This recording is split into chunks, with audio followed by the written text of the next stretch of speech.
Because you've got powerful legs. How'd you get the physique? Was it gym or how'd you get the physique? I've always been... She's actually not got powerful legs. Do you shower in your dressing room? Do you have a shower on the day of a fight or not? Tell us about the tattoos. Shut the fuck up, you little prick. But then I've got the Phoenix. Hey, prick. So I'll take it from Bob every day of the week. Absolute disgrace. That's your knowing or mind. Move him out of here, Darren. Ricky Hatton didn't go over for his fighter because he risked getting abducted and sold into sexual I never said that. Both have been rape victims. I'm not watching Frank Buglioni live on Saturday night. You're out of your mind. Jesus Christ, get yourself a life. He's actually a priest. Yeah. It's because his brother John Fury eye gouged him. What have I told you all this time? He's going to end up sucked out, fucked out, looking for a handout. Boxing nutters messenger group. I'm gonna be the king. J-Pump. You know what I'm saying?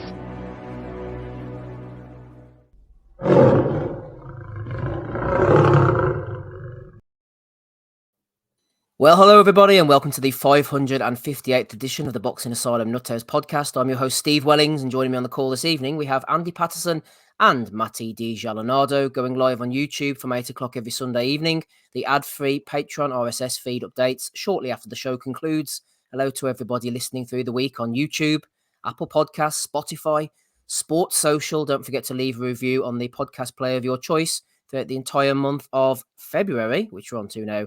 Nothing less than 5 stars is acceptable. Don't forget as well to join us over on patreon.com/Boxing Asylum if you want to get in on the prediction league. We've got the WhatsApp group as well, other bits and pieces. Shout out to Danny Young. He did a show last night wrapping up the weekend action. He was joined by Zeconomics as well. Justin, the North Carolina assassin, jumped on. It was about an hour or so. You can catch that in all the usual places. We'll be talking Conor BENN shortly. Fury got cut as well, if you haven't heard. TEOFIMO Lopez is back on Thursday. Shiraz, Shakur Stevenson, marvellous career. Unfortunately, he's now retired. Value of the week's questions, comments, and a little bit more. We'll start off in the Wembley Arena, Saturday the 3rd of February. Sky TV, boxer, boring Ben Shalom, Andy, as Dan Aziz went down over 12 rounds to Joshua BUATSI, 109, 117 times 2, and a 116, 110. Couple of knockdowns just skewing things at the end there. Commonwealth and British light heavyweight titles on the line. I thought the fight, Andy, was okay. I thought it was a decent scrap. Never really lifted off.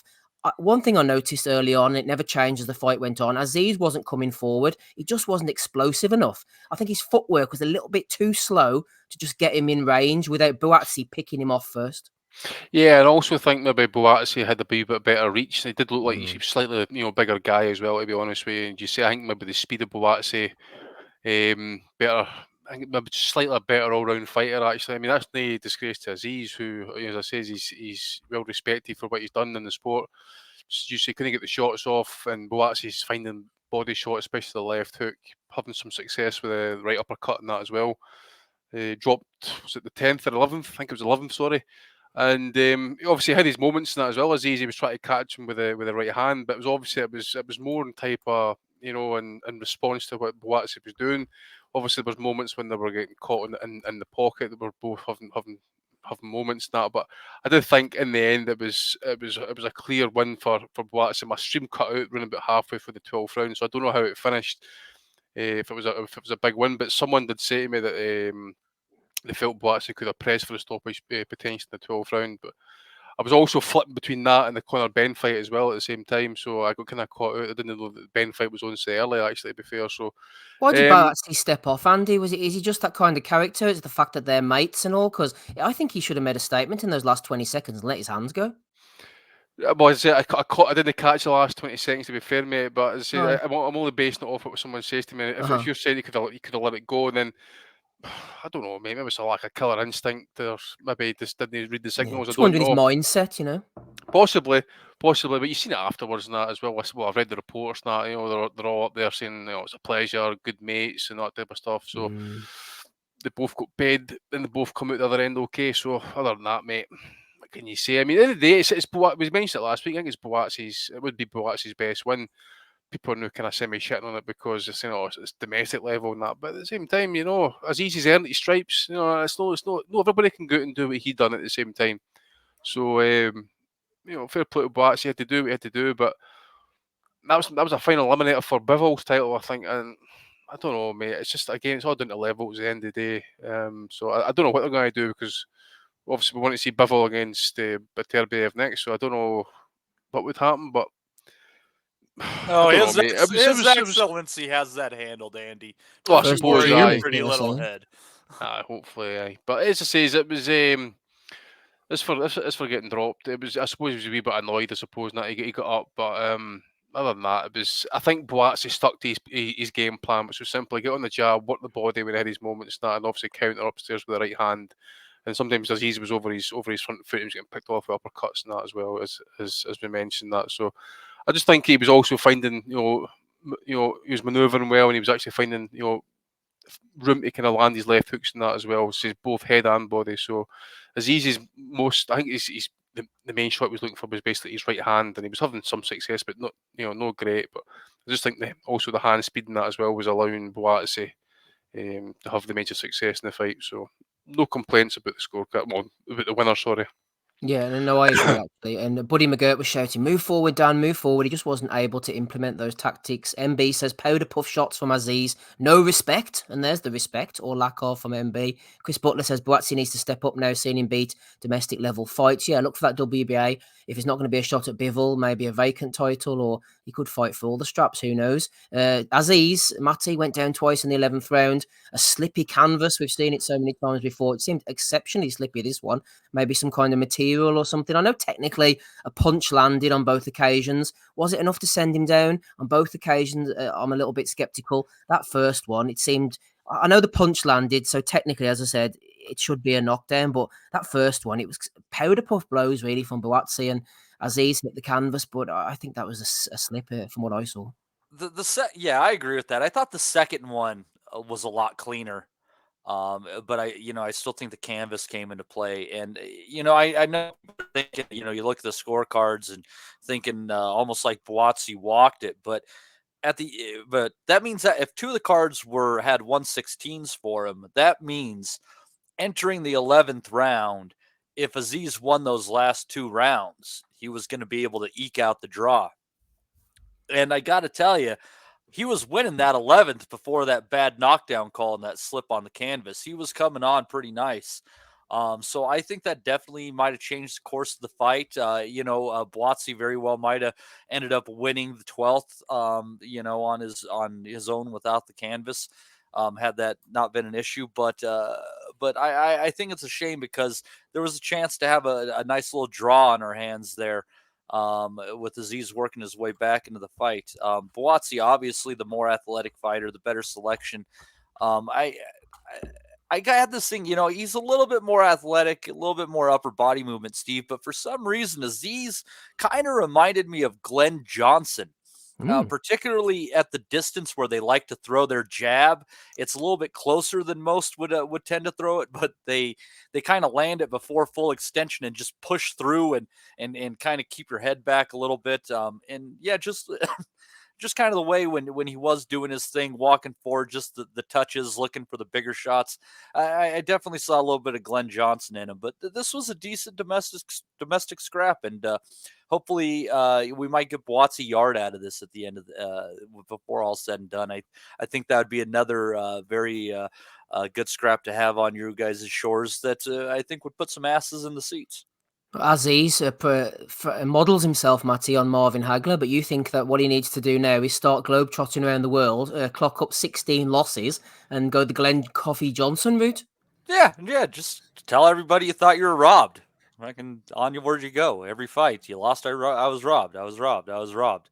And eventually you'll get your chance. Well, Chris Butler's with you. He said, I had £20 on the draw at 18-1. Thomas Newman says, Aziz was fighting his own self-confidence, looked nervous in the ring walk and half the intensity versus his last run of 3 to 4 fights. I think that's a good observation from Thomas. Matty, just before we bring Andy back in again. So that's interesting, you saying about Aziz winning the 11th, tidying things up, trying to get towards the draw. I personally felt that Aziz was never really in the fight as much as the commentators were telling us. I think it seemed to me like they were trying to keep it closer than it was to create a good fight narrative. Realistically, I thought the classier shots are coming from BUATSI. Aziz's success seemed a little bit forced at times, but you're saying that you saw something a little bit different and it was relatively close until the knockdowns.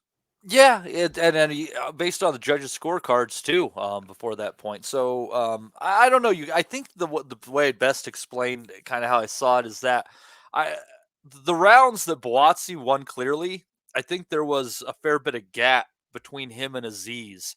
But those rounds that you could find that you could give to Aziz, they were a little bit more swingy, a lot of them. So it's that, kind of the nuance of scoring a little bit there. Mm-hmm. Shout out to David Palmer. He's scoring heavy with a $9.99 injection of cash into the podcast. He says, evening, lads. Is it just me or does BUATSI do some very strange things? Stands in the pocket, not really doing much sometimes. Seems happy to have his head snapped back by jabs. I think one of the guys mentioned earlier as well, David, about he's kind of fighting himself as much as anything else. Seems like a confidence thing. And we've seen that with his decision making and his choices, both in and out of the ring. He definitely should have moved on. He's talented. He's got skills about him, but for some reason, he's never moved on to that next level for whatever reason that is. Andy, just as we close out this one before we go on to the undercard, Mark Stanton says, Aziz looked a little bit flat to me. Expected more pace from him. I actually think the same as well. I thought that he would kind of come forward, put the pace on. Why wasn't he able to do that? Was his own limitations, his own mental limitations? Or did BUATSI hit him hard enough and often enough early on to kind of keep him in his box, so to speak? Bit of all three, I think, mate, to be fair. Maybe there's just that Asylum to say is that BUATSI I always believe there was certainly a level about him that he could kick up to. It was one of the biggest critics. It was just he hadn't got a chance to prove it. Maybe maybe that was the start of it basically, but I think that just kind of proven that BUATSI was the more skilled fighter. The other thing I was just reading there as well is I forgot that Dan Aziz was actually European champion. He's vacated the belt as well, and that would have been a good payday for him as well if he actually kept that. So clearly, maybe the BUATSI fight obviously would have been the better money, but again, that would have been a guaranteed, good 10, 20, 15, thousand euros, pounds, whatever it is in the future. It's a shame. Yep, certainly is. Des says, good fight between two domestic kids. Keep our light heavies at home. Have them all fighting each other. Last night proved boxing doesn't have to be pay-per-view. Big arenas and 20k plus tickets sold. See, Eddie's wanting Yard against Callum Smith. Was it you, Matty, who mentioned Yard, or was it you, Steve? Matty mentioned Yard. Aye, who's it? Yard against who? BUATSI. Aye, Eddie was talking about wanting to get Yard against Callum Smith.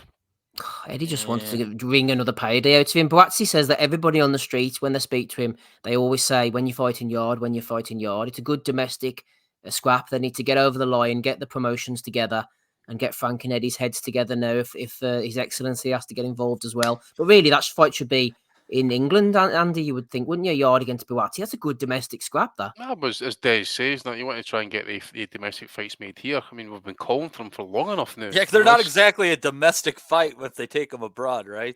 Yeah, exactly. Well, there's that as well, you know what I mean? But they were taking two British names abroad. But I'm just thinking, I mean, obviously, you've got, BUATSI's kind of highly ranked with two bodies now. He's going to go the WBA route, possibly. So that maybe means Yard maybe gets an opening somewhere again. Yeah, I would like to see like either of those guys fight BUATSI against Yard or against Smith. I don't know if he'd be willing to come back down to domestic level. I think this is just Eddie just trying to see if we can just shake the He trees. said he would. He actually said he'd be open for the fight for the right dollars. Somewhere I saw that somewhere. So okay, how much is in that fight though? I mean, there's nothing really worth it. I mean, there's no title on the line. It's domestic bragging rights. Unless His Excellency is going to end up throwing stupid money at it. But for what reason? Smith's not a draw. I think because he fought Canelo and Beterbiev, I think that there's a fair bit of name recognition with Yard, and especially because people, sold his or Smith bought him both. People have sold their performances in one way or another, especially Yard against Kovalev. I mean, that was a big deal, and then Beterbiev, he gave a wing. So I think there's enough. Little bit like the edge of casual sport interest that they can make some money off of that. I can't see why not. Smith, if with the right card and the right venue in the UK, you could have the two possibly headline it, maybe even chief support or whatever, and that providing the right card, right? But again, Smith has half made some money, hasn't he? Man? I was just going to say, mate, absolute rank mediocrity. And look at their two best fights between the two of them. Yard's best performances are both losses, and Smith as well against Canelo did absolutely nothing. They blame the weight, etc. Got beaten the shit out of him by Beterbiev. They shifted the blame onto the atypical thing, like he was fighting some kind of inhuman monster. Compare that to Andy to Yard's two performances. Now, granted, he lost them both, but he gave Kovalev a decent version of Kovalev, a hell of a fight. Beterbiev maybe rose-tinted glasses. Was he really ever doing that well in the fight? Thought the first few rounds he gave Beterbiev enough to handle, enough to think about as anybody has. At least he goes out there and dares to be great. So I don't want to use that phrase, but you know what I mean. Yard's he won rounds. Putting balls on the line, man. He won rounds against Beterbiev, did he not? Yeah. And then they obviously kind of stopped later in the half the fight. Well, again, I'm just going back to what Matty's saying there. I mean, Smith's talking about, if he would entertain that fight if the dollars were right. But then again, really? There's nothing there for that fight, so how can the dollars be right? You know, the dollars aren't in the UK for a big massive fight, and why would His Excellency want to go and pay for that type of money as well? I think Smith, as you say, mate, he's earned some money. The mediocrity that he's fought is incredible, and he's had his day. He's had his chances. Let the other guys go and have a chat. You know what? BUATSI don't have a chance at world title. Let him go and see if he can try and challenge Beterbiev or Bivol if he too kind of make that fight happen.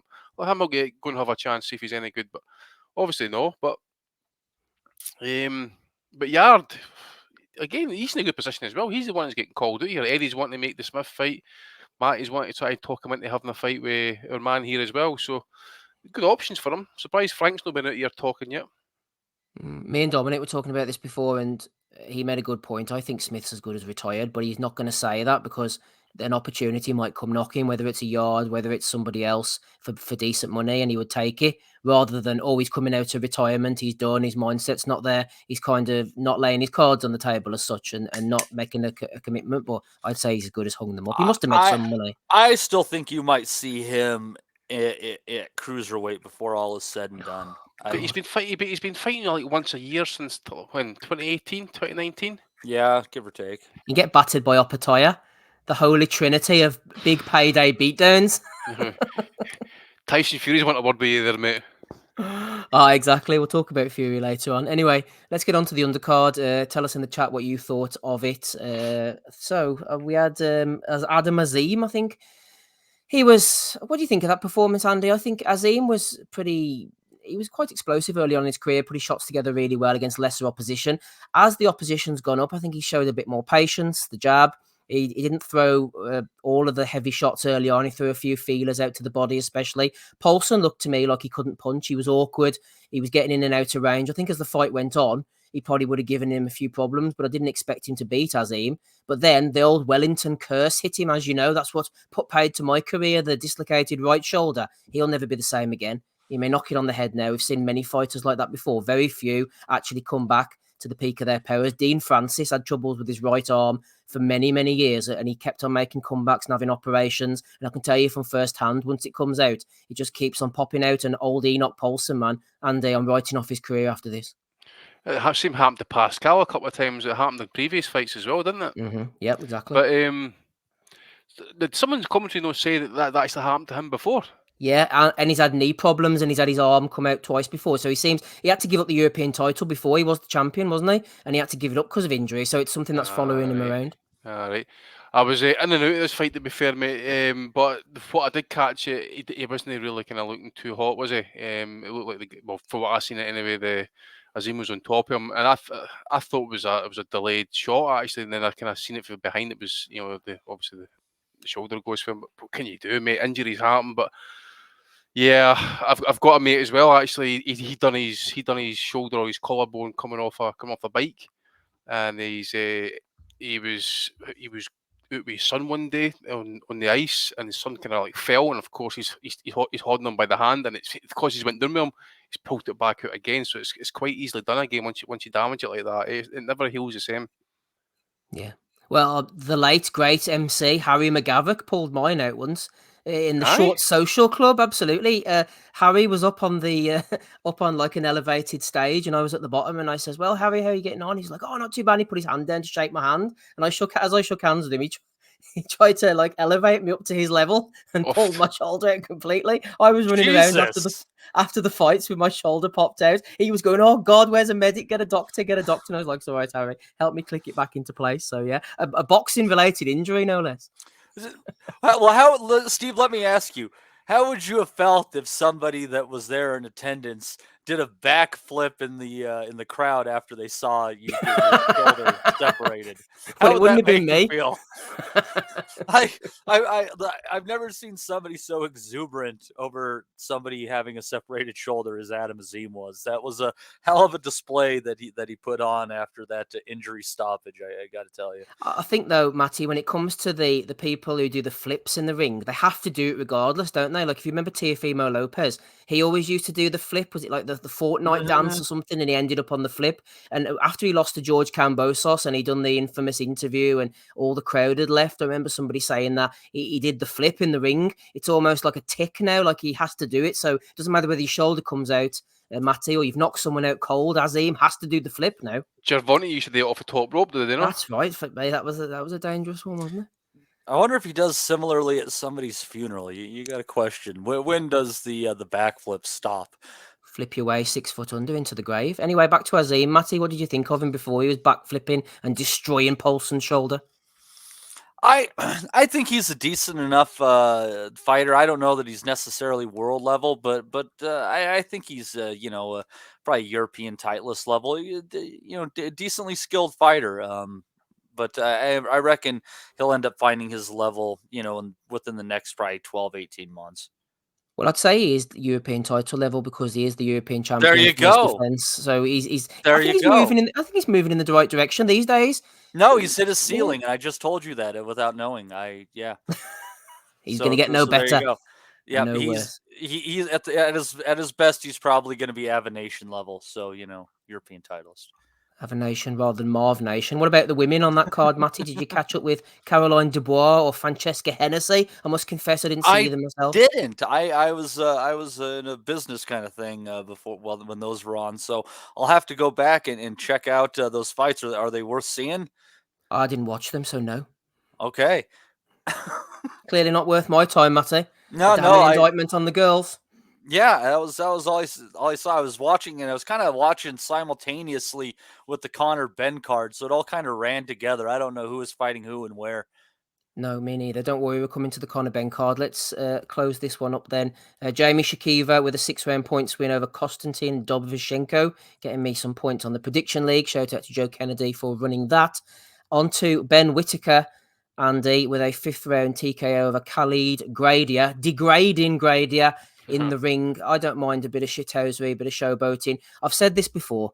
I think Whitaker is very talented. I think he's a skilled fighter and he's going to go far in the game. The only problem I have with the showboating is whenever you're doing it over guys who are just so far below your level, I think it just becomes across as a little bit classless at times. You like beating up sort of like the one-armed man.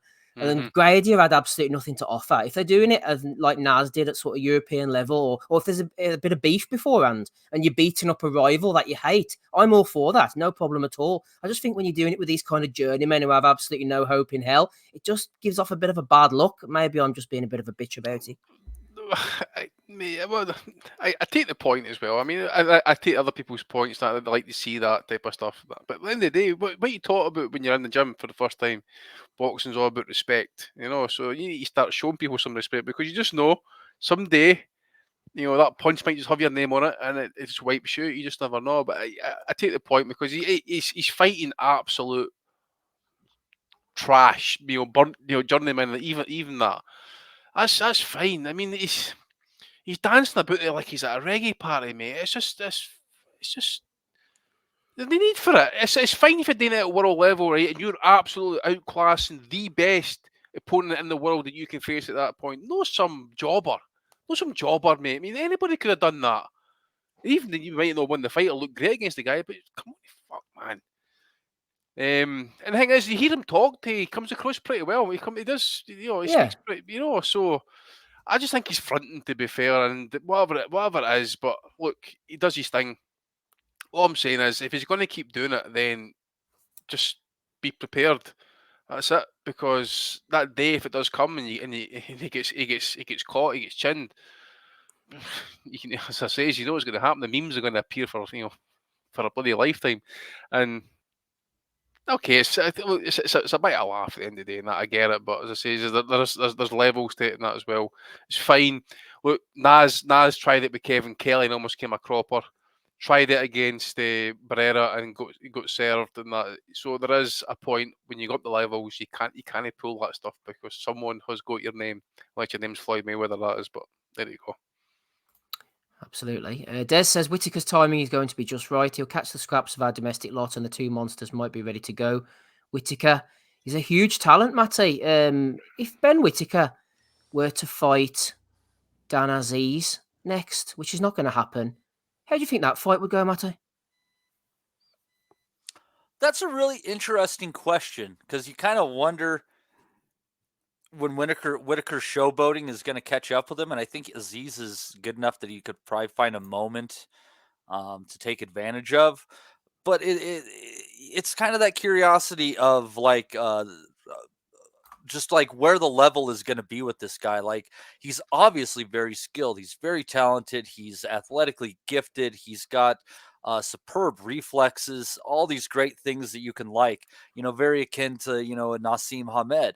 And people are like, oh, yeah, but Nas got found out. Yeah, he finally lost against a future Hall of Famer. The highest of the high, exactly. Right. I think Aziz is just too slow for Whittaker. Whittaker's too quick with the feet, too long with the shots and that as well. He can keep it at distance. He can mix it up in that as well if he wants to. I just think he'd be too fast for Aziz. Fight, that's the British, Commonwealth, and European champion as well. So isn't that interesting? It is, but again, this is just sort of hypothetical and that, but you're basing it off what you see and what he's done at amateur level and that as well. As Des says, he has a fantastic talent, no question about it. But there's just certain things that you want them to iron out because you can see the talent. They don't need to take the piss like that. They do. Wait till you got the levels and then start if you want to start talking shit and that, because it just doesn't wash with other people. But it's fine. It's absolutely fine if that's what you want to do. But as I say, it's just going to end up coming the copper from. But I just think speed wise and that as well as I think he could have just a wee bit too much for Aziz possibly at this point. Well, the speed might be a factor, and like the thing is about a guy like 12 rounds might be different though. Well, a guy like Whittaker, it's tough to kind of judge where their ceiling is at because there are so many like talents and just the raw physical gifts that they have that make them very, very difficult to beat, and you just don't know where that might lead them. Like, you can obviously look at him, see like, oh, somebody's going to spark this guy at some point in time. I mean, Nas might have not gotten sparked, but that fight with Kevin Kelly, I mean, he was on the floor, 3-4 times in that. Whether Aziz is that guy or not, I don't know. But you just, with Whittaker, it's a real question of does he want to keep going with the style, or does he want to try to refine that to avoid it? And I think you end up in a point of trouble with like a guy like that, because if you take away the way that they fight, they're all instinctive, they're all rhythm, and if you try to get them away from that, you're probably going to do more harm than good. Like, I don't think anything good happened for Nas switching trainers. He fights how he fights, and it's all about if he can find his rhythm, and you're just done for. So Man, he couldn't even change him. Well, yeah, and just having those thoughts in his head, I don't think were helpful. You just kind of go with your instinct. You're just natural at what you do. So I think Whittaker's probably going to get stopped by someone at some point, but at what level, I'm not quite sure.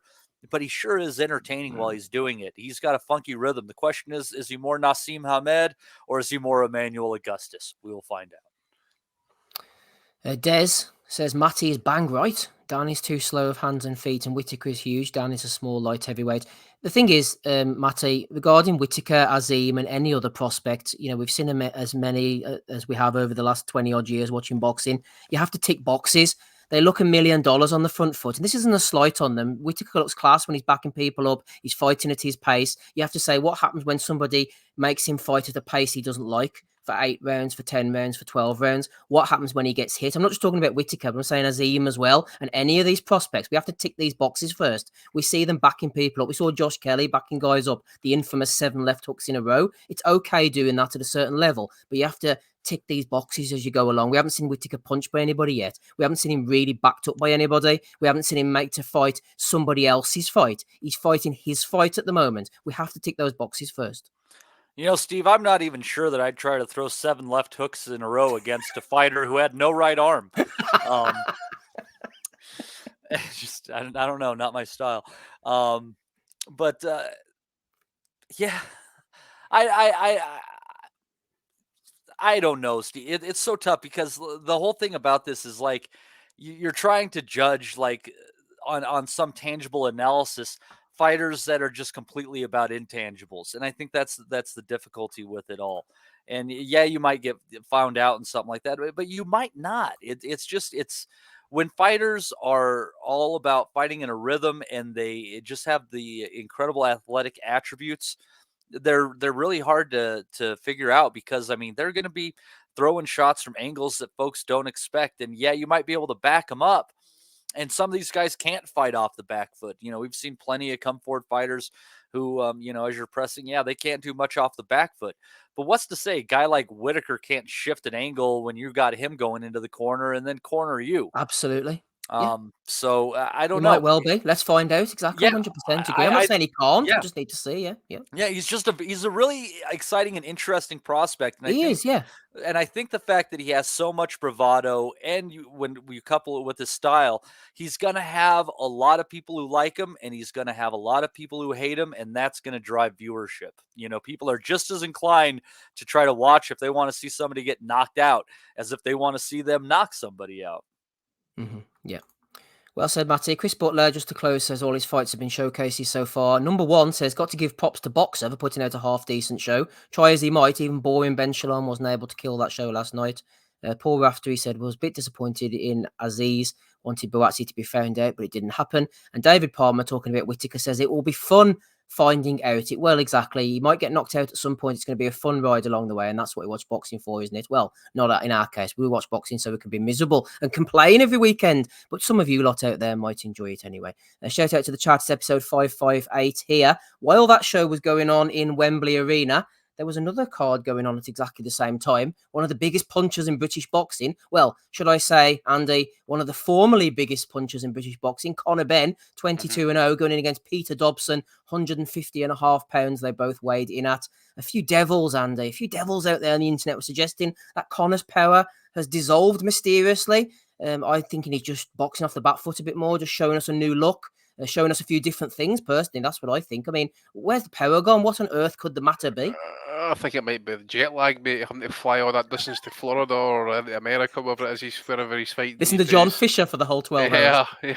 It's maybe too many Chinese with a big man, Again, I was flicking between this and the Sky event, but no great. We'll leave it at that, shall we say. And even, we mentioned it again last week, our man Dobson, very slow. But there was times he was standing in front of Ben there last night, and Ben's throwing shots at him, and he's not landing anything, or the shots are getting blocked. The mythical power seems to have disappeared, and he's not as explosive anymore. It was not a good look again. And of course you listen to what's getting said afterwards. They're calling out the usual names. They're no serious about wanting Boots Ennis. I seen Da Haney walking up to him as well after calling him out. It'll be like a Kilbrook without doubt next or something along those lines, because they're recouping their losses. If they put him in with Boots or Devin Haney next, they know what's coming. It's a big fat L, and it's another rebuild after all that. And with his current situation as it is, he cannot afford a rebuild. He's going to try and keep ticking over. keep getting semi paydays coming in until we can get a big fish. But he's shit out of luck, mate. If he's not got a date clear, for that hearing for I forget what state it's at just now in terms of the appeal for his drug tests and that. But he's still kind of fighting this country. There's no clamour for him actually, in my opinion at least. I see Eubanks now talking about fighting.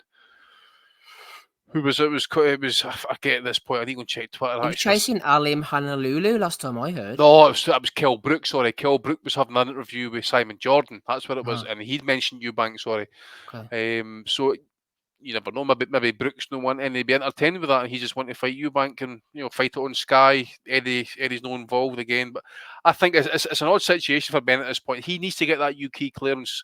Because at this point, nobody's wanting to fight him. You've seen Devin Haney's tweet last night as well. When you asked that question, mate, where's the mysterious power went to? I think it was Devin Haney anyway. Says he left left in the needle. Yeah, left that shit in the needle again. Aye, so everybody knows what time it is with him now.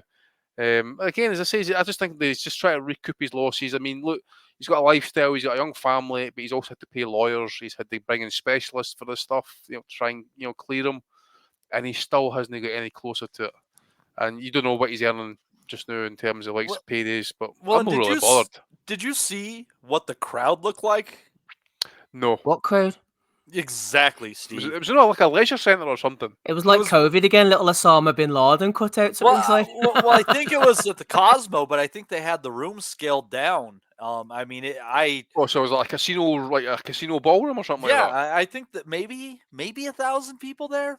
Wow. So you'd be lucky $500 for that type of venue. That's the thing about it. Like, they can keep, flapping their gums about this, that, and the other about the British Boxing Board of Control, but Conor Benn isn't a sellable commodity in this country. So you either have to try winging it and getting him to fight on the East Coast, where it's an easier trip for people from the UK maybe to make it, or they're going to have to try to face this down and get him to be able to fight on domestic soil, because all this shit that they've endured with him, they're not going to recoup any of it unless they get a really good domestic scrap out of Conor Benn. And nobody wants to fly to Boston or New York City to see two Brits fight. That's for you guys. Well, not even the Brits want to do that. I don't think there's an appetite to travel with him. His name value in the UK is where he needs to fight. Nigel Benn, Eubank, the Collins, Watson era. That's what it's all built of. Nobody's going to travel to watch him. They're putting him in America, Matty, because he can't get a license in the UK. But here's the good news, Steve, is even though there weren't that many people that came over for him, because John Fisher was on the undercard, that meant the Fisher clan was in town. So calling back to when Mayweather and Hatton fought and they were able to drink the MGM out of beer, well, I'm proud to say that the Fishers were able to eat the Excalibur out of their lunch buffet. So you're still producing even with low numbers, Steve. Oh dear. MB wasn't impressed. He says, what a terrible card this was. Conor Benn is the Charlie Zelenoff of professional boxing, says Thomas Newman. On to Haney, Andy. You know what? As stupid as it is with boxing and all, and Eddie's kind of involved, and Haney fought last time on DAZN, I actually don't think a Haney-Benn fight is completely unrealistic. Say Haney can't get Romero, as we know. He wanted Ryan Garcia, can't get him. They're talking about Sandor Martin, who really wants to see that. They're talking about Richardson Hitchens, who wants to see him fight him, etc., etc. All of a sudden, you could see Haney going, fight Con, just in the interim before you get a big fight, we'll put you in against Conor Benn, decent name, bit of beef, put you on DAZN against each other. I don't think it's completely unrealistic, Haney against Benn, from like a stupid boxing standpoint, Andy, to be honest with you. Well, we need a non-title fight, mate, unless Eddie's on the phone to the alphabets to get him ranked, because he's not ranked at this point, and I'm not sure if the WBC situation has him even ranked because he still hasn't been cleared yet. So who knows? So I would think probably that means it was not going to happen. Again, I think Ben's going to end up fighting this trash again, and something along these lines until he gets cleared. It's that simple. I don't know when the hearing is. Again, it was something was upheld and then it got challenged. So I think it's an appeal or something along these lines. It might even be an arbitration. I can't mind at this point, but that is what he's going to be facing at this point. And again, if he's calling out, the likes of Ennis and Haney, he's at it. He's absolutely at it. Kilbrook is what he's at. Chris Eubank is what he's at. You know, he was probably want a rematch with Chris Algieri. This time it's personal type of bollocks. That's what he's at. You know, he's not wanting, Stanionis or Crawford or any of these guys, man. He's fucking at it. And anything else is just lip service, just trying to kind of, just clout chasing. That's all it is. Clout chasing. Rob's on the call. Welcome, Rapping Rob Kelly. One person who Conor Benn won't be facing, and nobody will be facing for the foreseeable future, if ever, is the late, great Shakur Stevenson. Ooh. Now retired. I'll tell you what, it was a glorious career. Rob, what's your standout Shakur moment? Slapping that bitch in the garage. It was up there. I know, look, Shakur's a great fighter, man. I think he's just frustrated, isn't he? Like us all. He's showing Was it the vacant featherweight title he won, Rob? Is that it? Or was it the interim super featherweight title? You probably have to go back to the vacant Olympics. super featherweight title? Or the vacant lightweight title? What are we doing? Tony Bellew's career? What's going on here? Hey, so, kind of touching on what else is going on this last week, why does this picture of Shakur look like Carl Weathers' up to no good brother? What's going on? There is no tomorrow. Not for Shakur, Rob. He's retired. He's retired, yeah. Retired Rob Kelly. I don't know, man. I'm sure Shakur will be back. Something tells me this is not a genuine retirement. It's like, I don't know. It's like fucking Floyd. How many times did Floyd retire? Well, in his 50-fight career. I was gonna say, do you think it's one of those extended retirements where they might be able to build up and cycle some shit through because you're off the testing He's block? got alimony payments to keep, mate. He's got babies now, so he's got to look Any after them. cynical guys would have thought that that's what Mayweather was at after he retired for a year after Marquez, wasn't it? And then came back. But anyway, no, Shakur Stevenson, I'm sure we'll see him out again, hopefully against a live body or somebody with a pulse, because he is a really good fighter. I mean, I think he's getting a lot of boxing. We're really fickle, aren't we? And there's loads of recency bias in boxing.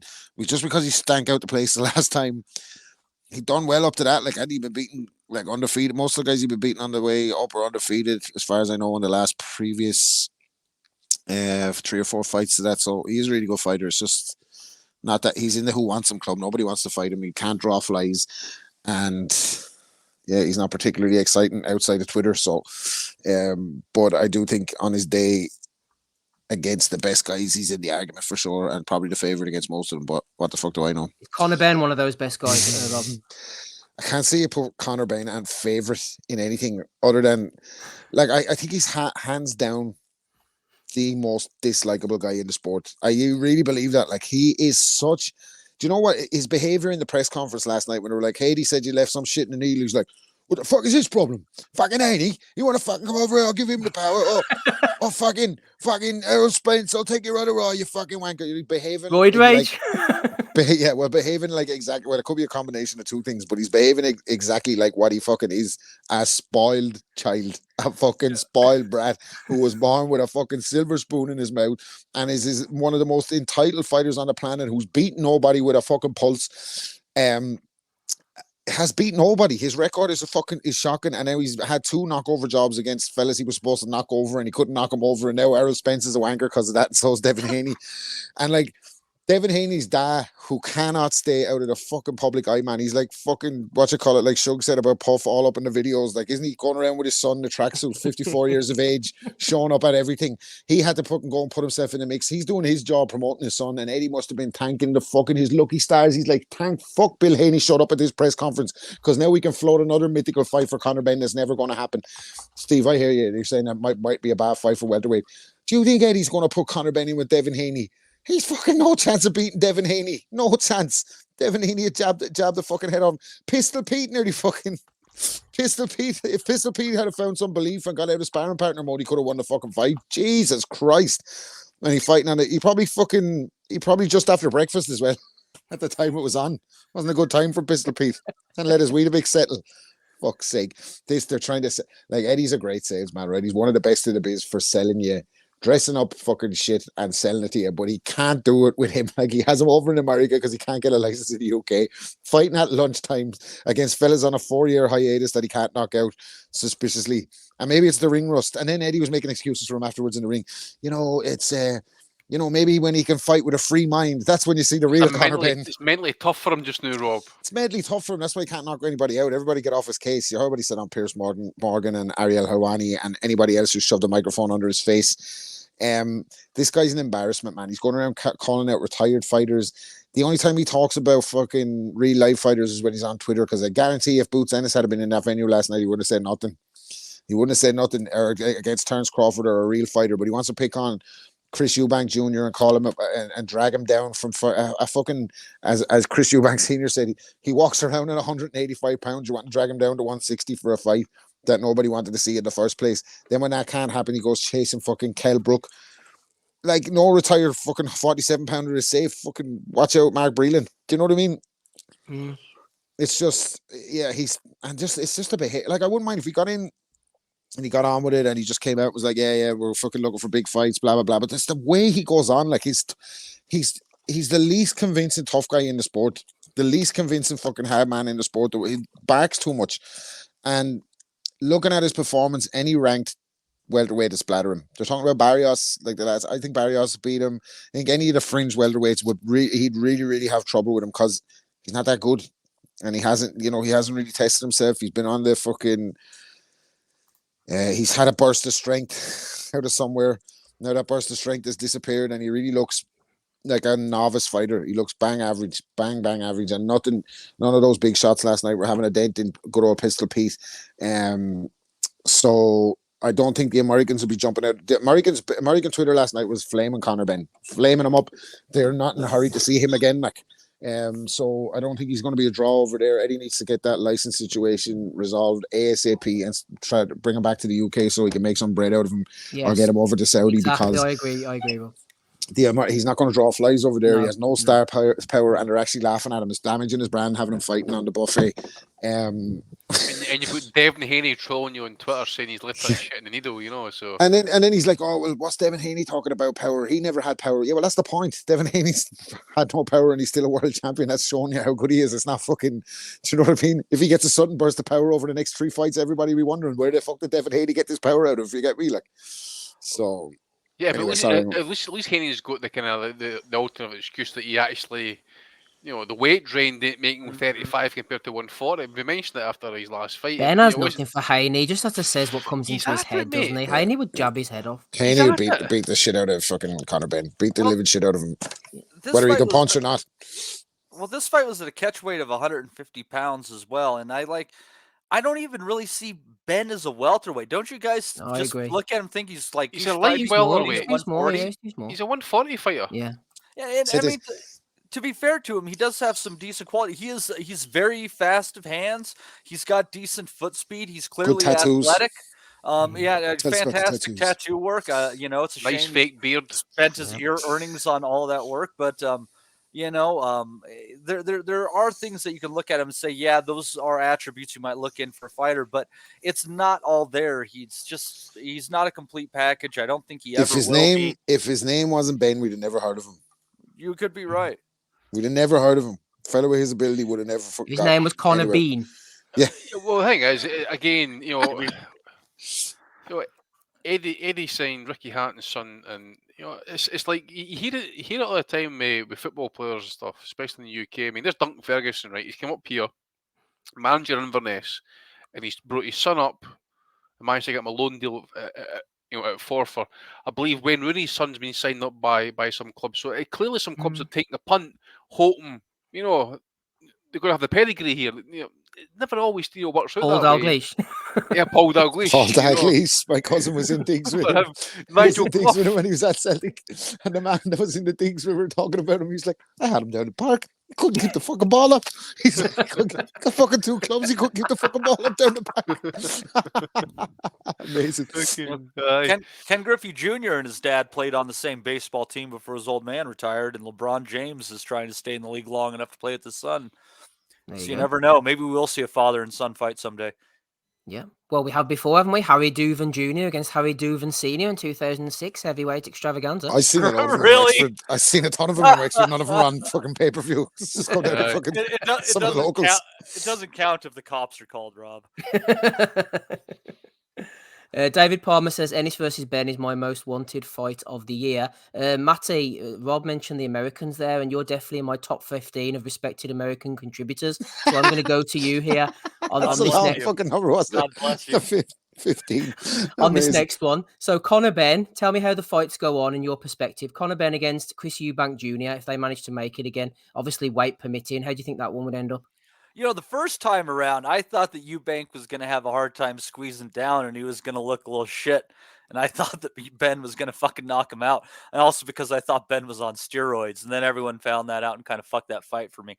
Now that I think that Eubank Jr. has found a comfortable way to get down to the weight. And I think if, you know, depending on his status as far as, you know, wanting to come over here and train, I think being in the gym with Bomac worked out really well for him. And I just personally think now it's an exact reverse of how I thought the fight would go the first time. I think, you know, Eubank is comfortable at the weight. Ben is off the steroids. And I think that Eubank would probably just pummel him at this point. Ben's off the steroids because he was never on the steroids. What about Ben against Kell Brook, recently retired, Matty? I actually think Special K takes him apart.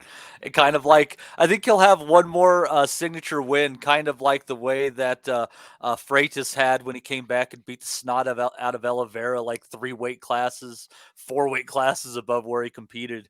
I honestly think that could happen. What about Con against one-eyed Long John Errol Spence? Con or Conor Benn against Spence. Oh, okay. I'm like, that's just mean. But yeah, that's also mean. Not as mean, but that's still mean, Steve. I don't know that Conor deserves quite that much. And let me just say, probably going to call for him next. I hadn't got him on my list, but I should maybe add him. Let me just say, in a sport where there's like, you know, like there's so many people you can hate, you know, there's like rapists and domestic abusers and shit like that. The fact that people just roundly say, no, Conor Benn's the worst fucking asshole of them all. It speaks volumes of that asshole, really. But continue. Any more? Yes, I've got 2 more for you because everyone's loving this, I'm sure. Jaron Ennis against Conor Benn. You might as well have the ambulance outside. Ooh. Okay. What about next to the ring? Let fucking Ennis punch him in it. WWE style. Tell you what, if they put that on their own pay-per-view, I'm buying that one, baby. You just, instead of having a boxing match, they might as well turn it into kind of like how they had like the casket matches in WWE, but have an ambulance match, and the first one to throw the guy in the back of the ambulance wins. That's far more entertaining than Ennis against Ben in a boxing ring. Am I right or am I right? Ben better be careful, by the way, of calling for fucking Haney, because Haney's big time friends with His Excellency, isn't he? So if His Excellency says it's going to happen, it's going to happen. So be careful what you wish for. We all know who pulls the strings. Right, final one. Conor Benn against Mario Barrios. Barrios has that really exceptional height and length advantage. And in his last fight against Ugas, he really showed that he's learning how to snap that jab and catch guys when they're coming in right at the threshold. So I would have to think that Barrios and his jab wins the day. You mentioned Ugas there, actually. He looked terrible in his last fight. Couldn't get off. Timing was all over the place. I got completely busted up. Looked like he should retire. What about Conor Benn against Ugas? Sounds like something that should make. That's a great guy for him to pick on. There you go. Matty has spoken. Going through. See, they take it. Ugas is other eye as well. Could borrow one off Errol. Lack of self-awareness from the guy is unbelievable. Said to Josh Kelly, "Yeah, go fucking fight in a leisure center. You're not relevant. You're fighting at fucking 7:30 in the morning in Vegas. Fellas are still up coming to see your fight. Fuck off, man." It's all the oxygen that's being pumped in to keep the crowd awake. You think he would have been all right? He had 2 noses. Oh dear. Chris Butler says Ugas would beat Ben. Right, we spent far too much time on Ben already, Andy. What about the undercard? My God. I can help you right now, mate. I ain't seen shit of that. I can tell you. Big John got a win, didn't he? Big John, young Big John. Oh, in other news, Austin Trout became bare knuckle world middleweight champion during the weekend. I'm gonna have to watch that. Well, it doesn't, so there's no great shocks there. I've always been fond of Trout, and especially when one of my great underdog picks of all time was him against Cotto.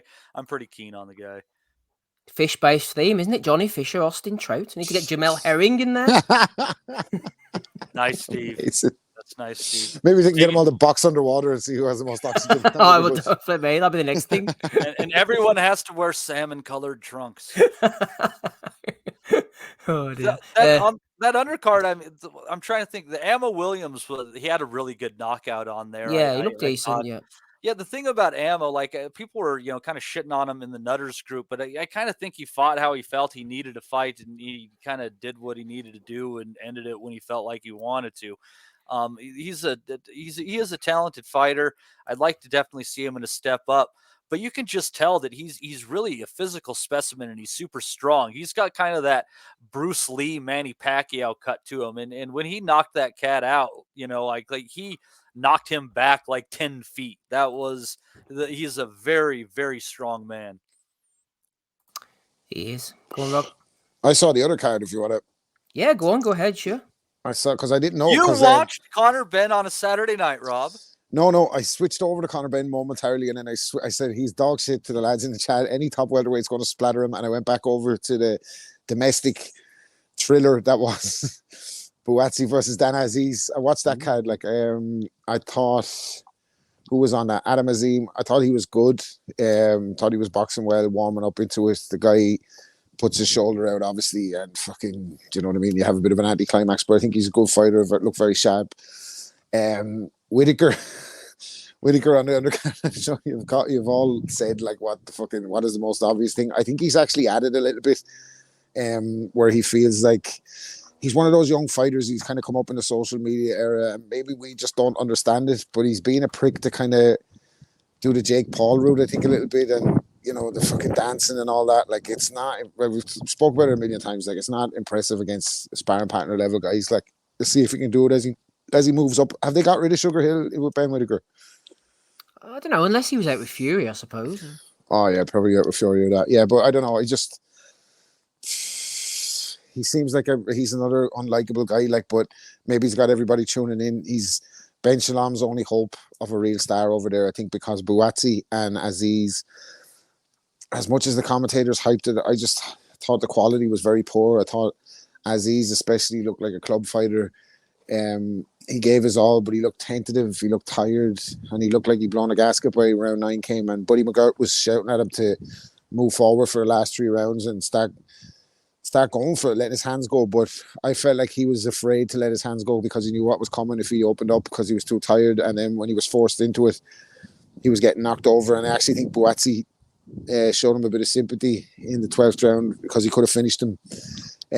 He backed up to the ropes with about 10 seconds to go with his hands down, and he was looking at BUATSI and BUATSI just took a step back and he let him finish the fight. I believe. I don't maybe that's not true. I agree.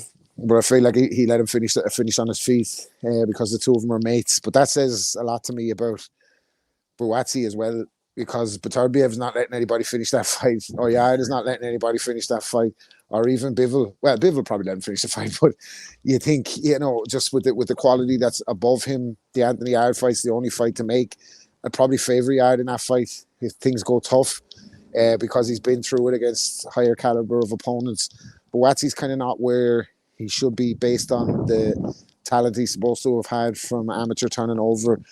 I think it was you, Steve, said on Twitter, probably the most BUATSI thing to do now would be to pull out of any world eliminators, come back and have a rematch with Aziz in 2025. I wouldn't bet against that at all.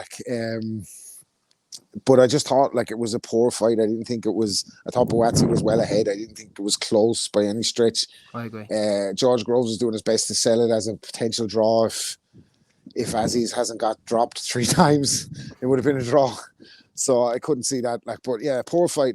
And Ben Shalom is doing his best, God help him, over on Sky to try and hype these things up and make big stars for himself. But the closest I think he has to that is Whitaker, and I think we know that's a ticking time bomb. But I do think Whitaker has potential to put asses in seats domestically, at least as he moves on. But that's not saying I rate him or whatever. I have to see him against a live body, that way. But fucking BUATSI, as he's poor for what it was. I thought poor for the type of fight it was. Big rivalry, sold out crowd, and I just thought Aziz was a level below BUATSI. Whatever that says, I don't know, but BUATSI Yard next for me. BUATSI Yard next. Wouldn't mind seeing that. Thank you very much for that summation, wrapping Rob Kelly. Just to remind everybody at home, you're listening to episode 558 of the Boxing Asylum Nuthouse podcast. Rob's there giving us his summation. Matty's here as well. Andy. and me, Steve. Before we go on to talk about the big cut of the week, USYK against Fury has been postponed. Let's have a look through the chat, see who's hanging around. Got Harvey Price Boxing returns. Des is there as well. So is Johnny. Mark Stanton's with us as well. Number one, Michael Thompson is here. MB, shout out to him. Steve Bald on top Wellings. That's not me, but I'm bald all over, actually, to be honest with you. A bit of a disclaimer there. Chris Butler's here. Harvey Brown, The Juice. Who else have we got floating about there? Yumi Yappi's here with us. So is Thomas Newman. Just scrolling on up to see David Palmer, who's thrown the Soul Super Chat in for the evening. Number one is with us. Good evening to you as well. Who else have we got here? Mark Stanton. I think I already mentioned him. Might as well do it twice. Jim McDonald Boxing. It could be the fake one. They're saying in the chat. Who knows? Ray's here. Josh Ford's there as well. Scrolling on up. Who else have we got? Any other names that we haven't mentioned? Boxing Asylum. That's us. Beatbot Boop is here. Big up the Fury, he says. David Mustard says, hi, lads. Hello to you as well, David. I'll put you on the screen there just to give you a shout out. Right, let's move on to the big talking point of the week. Well, there it is, Andy. For all to see, a lot of people, a lot of cynics, the same scumbags probably who are casting aspersions on Conor Benn were saying that Fury wouldn't go ahead with this fight. He's not in shape. Look at Ngannou. His mental state's all over the place. And then lo and behold, a couple of weeks out from fighting USYK on February the 17th, I believe the date was, this gash, this absolute gash at the top of his eye appears from a sparring session with an unknown assailant. What were your initial thoughts, Andy, when this news filtered through to you? Fuck. That was exactly what I thought. Fuck, but no surprise. You know, you expect these things in boxing. You expect something to kind of come up, you know, throw in the wrenches. But what I would say is a couple of things. Obviously, people are going mental. I was having a bit of a joke in that as well. Just because you've heard it all before with Fury and that. I'll fight this guy with a hand behind my back, and you know I'll fight him where he was apparently mentioned he was going to go ahead with the fight.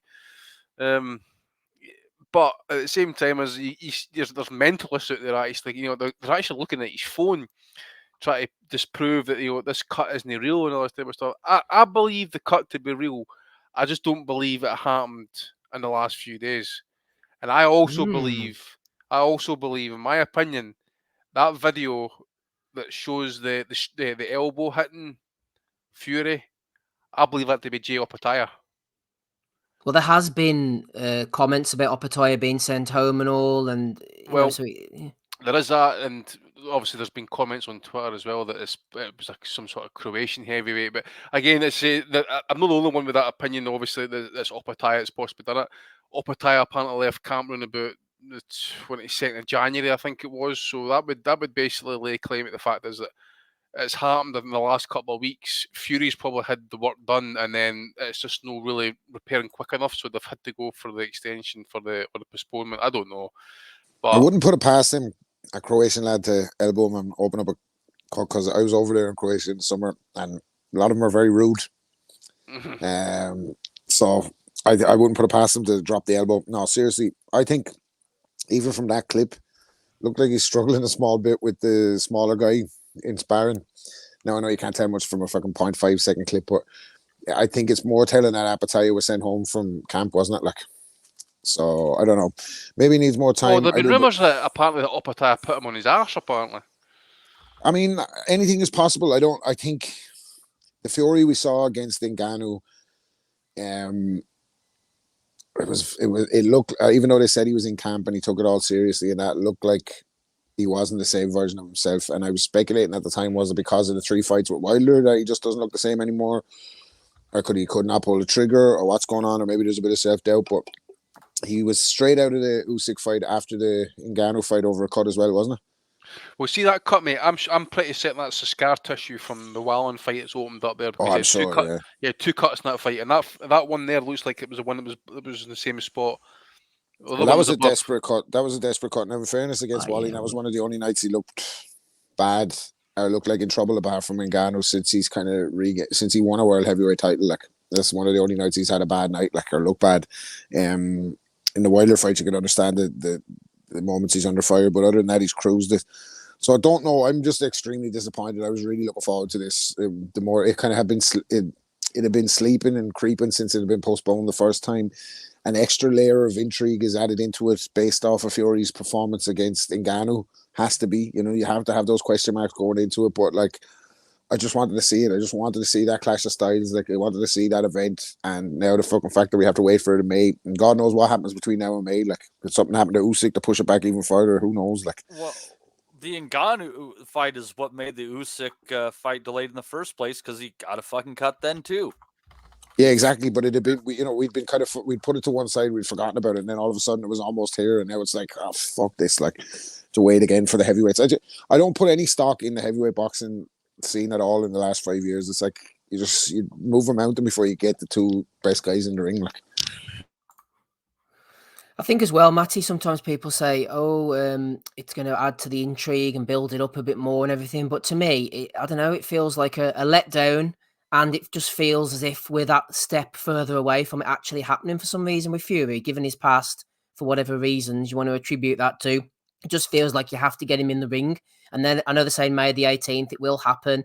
It's the two best fighters in the world. How could it not? The money's there in Saudi Arabia. Until you get him in the ring, you can't guarantee anything. And I think this is a blow. And it pushes it further away and makes it less likely to happen, unfortunately. Yeah.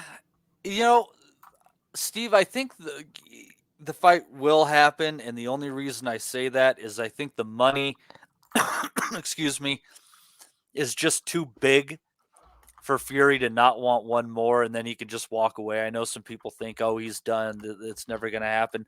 The money's just too big. I think he can take his L, walk away, and, I mean, you're pocketing. God, he'll probably end up pocketing, over 10 million in taxes and everything, thinking about it. But so we will get this, but I'm beginning to have more and more doubts about how much of Tyson Fury is left, how much the Wilder fights took out of him. He's obviously struggling. I know he turned himself around in so many ways, but he didn't live the life. So I don't know. It'll be very interesting to see when this fight comes off, how they look. And, and the one thing that you also have to consider is Usyk's not a young man either, but he does sure seem to be keeping up his fitness, and he's still quite athletic. But I'm far more doubtful about a Fury victory now than I was a week ago. Andy, what's going on with Cutgate? Because we saw the photo of Fury. Let me just bring it back up again. There. Chris was saying about it being the other eye. That's the eye in the Wallin fight there. But then somebody else in the comments, though, Andy, is saying, Bricktop is saying it's the other eye, so the pick and vid must be reversed. It's no.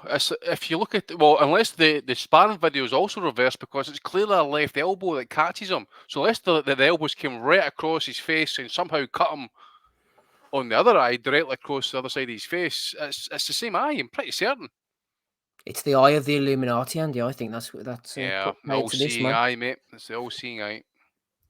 Wait till Conor BENN finds there's another eye up for grabs. Bloody hell.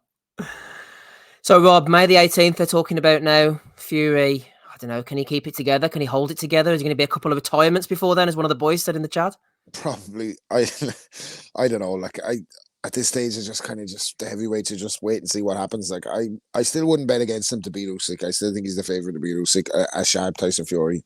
I think we'll just find a way. I think it's just the size difference is too big, and Fury can do a lot of things that Usyk's other opponents at heavyweight are not able to do. He can switch to southpaw with him. He can move. He can box on his feet. He can really put pressure on you on the inside by weighing on you, grabbing on your neck. And I think when he pushed, if the moments that Joshua had Usyk on when he was pushing him back to the ropes and he couldn't pull the trigger, I think Fury would be clever enough to kind of take a step back and land a 1-2 in those spots and just keep him on the ropes and break him down. Do you get me? So I think Fury still has the edge when the fight happens, but let's talk about it in May. Fuck me, we got it the summertime now to wait for it, so we'll have to see. Just on the heavyweight theme, Andy, moving away from Fury Usyk, last night, boring Ben Shalom brought two heavyweights into the ring, Fraser Clark and Fabio Wardley. They were supposed to fight before for the British title. I think it was. Clark was withdrawn.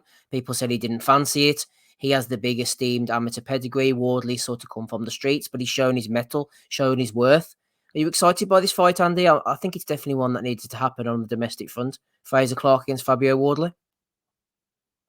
So I was chatting away there, sorry. I was on mute. This is the one that got postponed after the weight, or the what happened again? No, Is it Adelaide Wardley you're thinking about whenever they had the punch up on right. the Was red that what it carpet? was? Before it was supposed to take place, and then Clark was withdrawn. Boyan Ben Shalom came on and says, he's going to the top, he's going to win all the world titles, we're taking him a different route and all this. But now apparently he is worthy of fighting Wardley. Yeah, well, it's a good domestic scrap, I suppose, I at this think so, point. yeah. You know, and it's probably it's ideal for both. I mean, but as Clark, he's early 30s now, isn't he? And Wardley must be in his 30s now as well at this point. So ideal for both guys. Really is ideal for both guys at this point. Any belts in the line?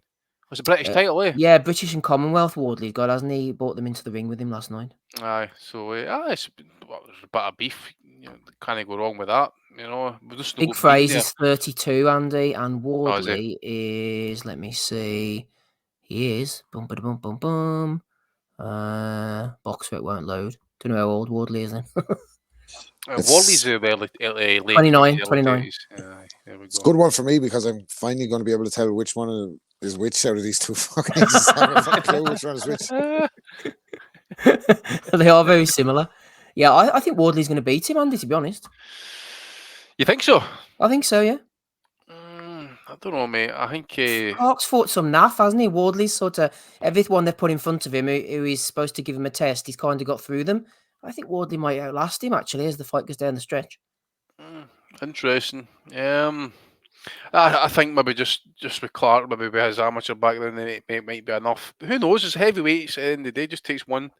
This will be good stuff. Hopefully. Just checking the card here. No other details on the card, obviously, but you know, praise be to Ben Shalom. He'll get that fixed out with Alcester's help there, mate. No problem at all. They'll get it over the line. Wednesday, Matty, I know you're a big fan of the Pro Box card. You didn't manage to see Angelo Leo against Mike Big Planier. freeze. the big freeze, exactly. Leo landed a cracking body shot. Planier went down. The referee said it was low. Planier was there holding his ribs, saying they were broken and he couldn't breathe. The referee was still saying it low. I don't think there was video replays or anything like that, but somebody at ringside said, here, hang on, that's a cracking body shot, man. You may count him out. And the next thing, the fight was over. The undercard as well was decent. Romero Duno got knocked out by Antonio Moran, and Christopher Pearson fought Trevor McCumbee, who came out really fast at the blocks, and he managed to maintain the pace as well. Good Pro Box card, this, Matty. Yeah, I enjoyed it. You know, you see, if you look at McCumbee's box rec, he has like some huge gaps in time in his resume. So it's kind of curious, a guy with an undefeated record, that old, still working his way up, but a decent pressure fighter. I don't think he's going to be a championship fighter, but I could definitely see him working his way up still a little bit more. As he goes up the ladder, I thought that was it looked like a fairly decent test for a guy who on paper was untested, and he came through it against Pearson quite well. And the next fight, what was that? Dinu versus who was the guy who got the W? Antonio Moran. Yeah, and Moran has a pretty decent resume. I think he fought Jermaine Ortiz. I think he might have rattled him a couple of times, if I recall. Yeah, he did. Fought Haney as well, didn't they? Mm-hmm. So and so this is a couple of guys who had lost to some decent names going at it, and Moran was just the bigger fighter, the sharper fighter, and what was still a fairly entertaining fight. You know, it wasn't for lack of trying on Dinu's part, but Moran was just able to impose himself more or less, and ended up taking him out when it looked like Dinu might be able to eat his best shots. I think it might have been a left hook against the ropes. Dinu tried to claim he slipped.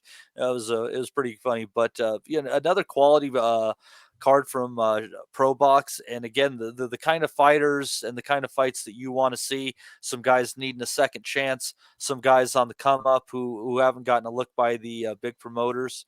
And the next card we're going to see is going to be a week from Friday instead of Wednesday because of Valentine's Day. They're not going to try to make us choose between boxing and the women in our lives. So that's very nice of them. They value our health, apparently. So another reason to tip your hat to Pro Box. Yeah, Pro Box do a good job of sort of getting former, well, I suppose Leo's a former champion technically, but former contenders, guys on the way up, on the way down, and matching them up against each other really well. So fair play to Pro Box. Matty mentioned Jermaine Ortiz there. We'll be talking about Ortiz against Teofimo Lopez shortly. And also we have a question in from Ryan Deal. Just quickly, Matty, I know you're a fan of this guy. The last time You're going to see Jimmy first, 42 years young. Jimmy, the final dance, was fighting on Saturday evening, an evening of professional boxing. Jacob Quinn, Dan Garber, and Jake Turner were there as well. The final dance there, Rob, for Jimmy. The marketing department wants sacking here. Like, his name is Jimmy First, and they couldn't call it the last dance. Fuck's sake, the final dance. Fucking hell. He did well though, didn't he, Matty? Old Jimmy coming to the fore. He got that shot on DAZN, I think, and he won, and then he lost in his first defense. He fought and he lost to the same guy. I think that he won the title fight. What was that? And the guy kept losing his mouthpiece and kept having points deducted. What the hell was that cat's? I think it was Corey something or other. Kobe or Corey something. That's right. Yeah. In Bradford, it was. Yeah, Jimmy Hotel Bradford. I stayed a lot of times at the Bradford Hilton, not the Bangkok Hilton, but not dissimilar, I'd say. You know that way?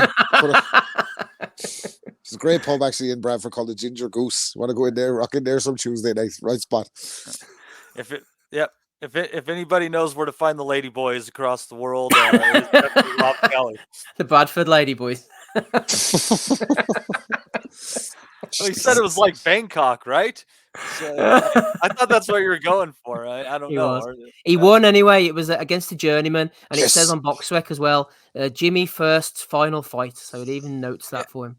And it's cool because I think he was 41 years old when he picked up that area title. So I mean, good for the dude. I think one of the Benns in the group, I can't remember which one, is actually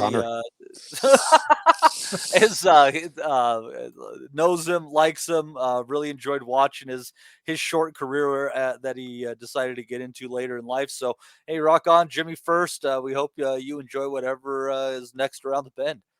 Yeah. And we like them good stories. Good for him, man. Good for him. Yeah. He got a few quids. Night out in Bradford. Do you know what I mean? Mm-hmm. Well done. Right, we'll throw this open to anybody who wants to answer it. I don't know if you have any interest in this one, Rob. Ryan Deal says, question for the pod on a quiet week. Not suggesting Conor Benn headlining in Vegas isn't worth 3 hours.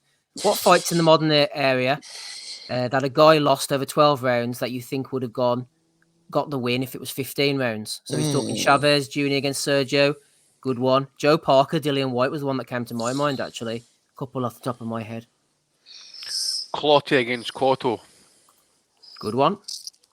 That guy seemed to gas down that 140 stretch for a while. Like. Definitely Chavez. Here's one for you. Hagler versus Leonard. Yeah. Good call. Yeah, there's a reason that Leonard insisted it was 12, isn't there? Zab Judah against Lucas Matisse. Zab against Lucas. When was that? I don't remember that fight, Matty. That was in 2008 after Zab kind of out of nowhere lifted the title off of Kaiser Mabuza, who out of nowhere lifted it off of Kendall Holt. I've got one. Who was the guy that had Lucas Booty on fucking Austin? Lebrado Andrade. Yeah, Lebrado Andrade. And the referee done everything he could to get him to that final bell, by the way. If I was a 15-rounder, he was getting slept. Yeah, that's right. Here's one then for you. Maidana versus Khan. Because Joe Cortez did the same. He wiped down her hands gloves about 100 times in the last week. Here you go. Come here. That was the 10th round. Khan took that a shot and he came back into it. So fair play to him in that one. Like, yeah, that's his best win, I think. Fury versus Wilder 1, says Thomas Newman. Yeah, good shout. Cobra versus Ward. I don't know. Fury was kind of backing him up, wasn't he, in the 12th round? Cobra versus Ward. Who was that one, mate?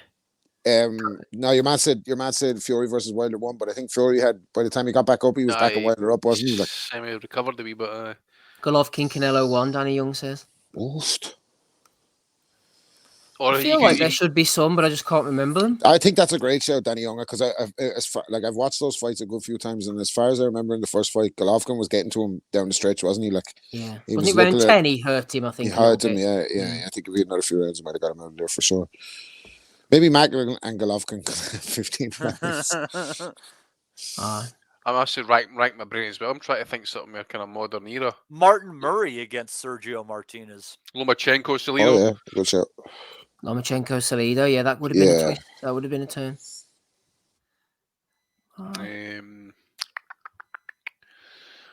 I think like some more kind of like world Salido's class. a bastard, man, wasn't he? He was a bastard. He came in. He's like, "What?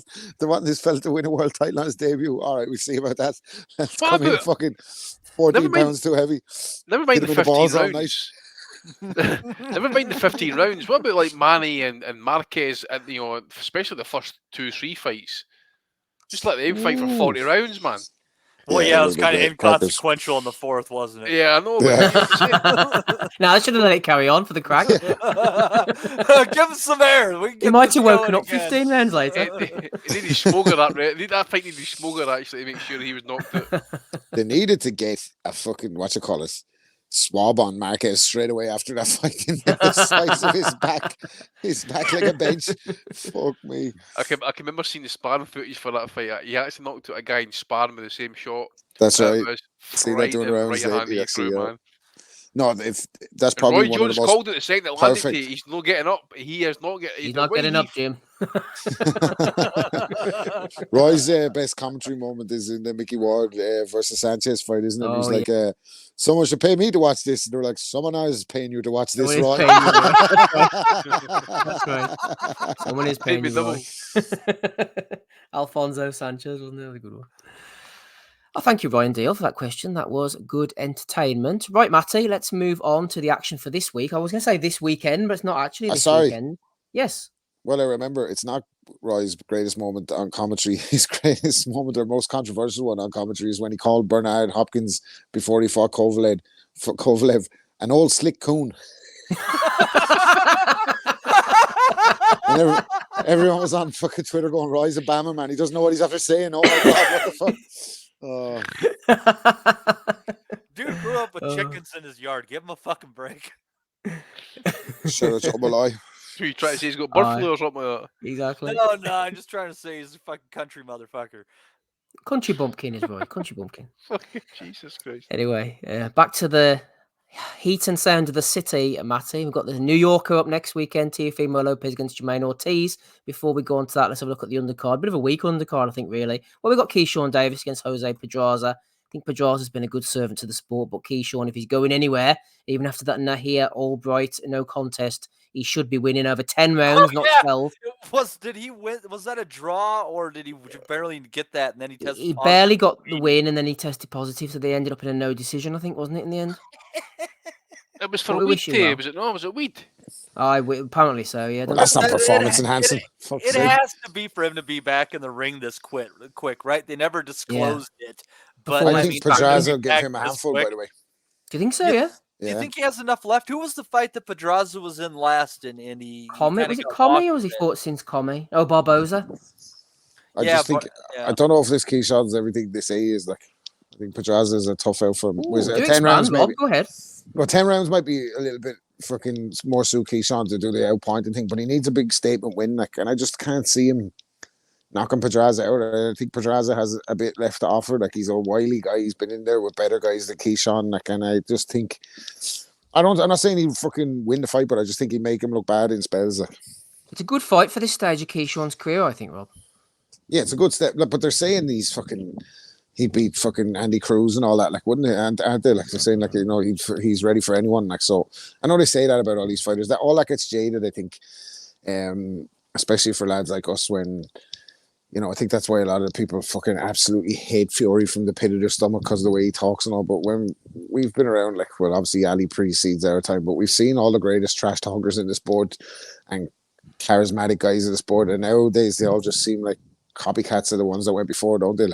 And I think Keyshawn's in a bit of that category, isn't it? They're fucking saying he's the greatest thing since sliced bread. Anybody can get it and all. So we'll see. I just think Pedraza will give him a tough night. You might see be right, Pedraza Rob. get dropped in the fucking first round. Knocked out cold. Well, Pedraza's been in so many times. You never know when the end of the line is. So he could obviously get caught quick, but yeah, you got me thinking. And I think that there's anything that really hurts Davis, it's that he just has these really extended periods of inactivity in the ring. And Pedraza has enough veteran about him. And I think he's more than willing to fill those empty spaces. So this could be a lot closer of a fight than once considered. Eze Ball says about Keyshawn dominating Albright. I think he did for the first 7 rounds. And then from about 8 onwards, didn't Albright come into it a little bit? Although I suppose the fight was nearly done by then. Go ahead, Rob. That's what I'm saying. I don't think he's that convincing. And I just think Pedraza, it could be the end of the road for him. It could be perfect timing for him to look good. But it could also be a fucking banana skin from like where he gets past 6 rounds and Madraz is still in his face. I just think the 10 round is probably giving him an advantage, and he'd probably stink out the joint for a 10-round decision. Stink out the joint because then he's smoking afterwards. The one thing worth considering that we haven't discussed on this fight is if it is at Keyshawn's weight of 135. Pedraza hasn't been at 135 pounds for a handful of years here. He's been campaigning at 140. Good point. So I don't know. You never know about that up to down. Yes, you're right, actually. So the last time he made 135 was in 2019 against Antonio Lozada, so nearly 4 years ago. That's a good observation, Matty. What month? It's almost 5 years. What month? Oh, yeah, sorry, almost 5 years. May. May, so 4.5 years, a little better. Yeah, almost 5. Sorry, not 4. Yeah. All right, so that could be a struggle for him. I tell you, who's not going to struggle, Matty? Abdullah Mason. I'm giving him the Wellington kiss of death, man. I think he looks the business. He's only 19 as well. He can hit. Yeah. He is. He's definitely one of the exceptional prospects that you see in the top ranked stable. You know, I don't know who he's fighting. Who's he up against on that undercard there? He's in against Benjamin Gument, who's 8 wins, never lost, 3 draws though, and in his last fight, he drew against Dante Strayhorn, who's a bit of a journeyman. So that would be a red flag. I think they're expecting Mason to get rid of him. Yeah, possibly. You know, he might be a sturdy fighter amidst all that, so maybe he might give him some rounds in there. But Mason, I mean, he's a tremendously gifted fighter, and I seem to sense a little bit higher ring IQ out of him than a lot of young prospects. I think both him and Xander Zayas have a lot to offer as far as young guys. Zayas probably 22 now. Yeah, he's an exciting guy to watch. It'll be interesting to see him as he's coming up. Matty, I know I'm picking on you a bit, but before we go to the main event, do you know much about Charlie Shea? I saw him in his last fight. He's 25 from California. Apparently, he was a very good amateur, well supported. I was just going to say his name, by the way. That's fucking spooky. I was just going to say about him from Top Rank because he's the other one I thought that was pretty good. Lightweight, isn't he? Yeah, what did you think about him, Rob? Because in his last fight against Vasquez, I thought he came out the blocks really strong. Now, they said he hurt his hand, but he turned into a bit of a huff and puff merchant, I think, as the fight went on. Like, he was really trying hard to get rid of the guy, and it was like the same thing over and over again. I wonder about his versatility. Yeah, he seems to have good fundamentals. Is he in with Roach? No. Oh, I can't remember who's in his corner now, to be honest. It He's would in be that somewhere on direction, the West Coast, I think. Yeah. No, he looks sharp in the fight I saw him. Now, maybe I didn't see his last fight, but what I've seen up to him up to that point, he looks pretty good. Like, very technical, everything off the jab, good straight right hand, backhand.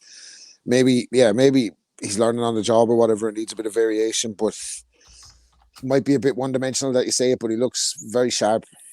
Yeah, I think Javier Centeno he's training with, so you kind of see him in the corners now. Centeno, that's his trainer, so it's not Roach at the moment. Okay, I see. But yeah, okay, it looks competent so far anyway from what I've seen. Yeah, it looks, no, I agree. Pretty good. I do worry about the jab right hand heavy fighters oftentimes because if you don't know how to work with stuff underneath, those shorter fighters can sure come in there and give you some weird angles and give you a hell of a night, if not take you out with something looping. What's the chances, Matty, of the main event, Jermaine Ortiz coming in and taking Teofimo out with something looping? I like Ortiz. I think he's a good, honest fighter. Made his name off the Vasyl Lomachenko fight, but you'd imagine Teofimo at various stages of the career with the buoyancy of the Josh Taylor fight as well. Teo will have too much for him.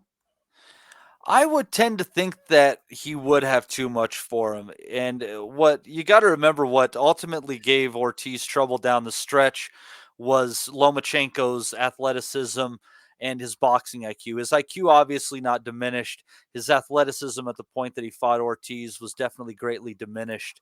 So I think considering Teo's age, he seems to be a little more active than he's been lately. It sounds like they're preparing for a nice 2024 for him.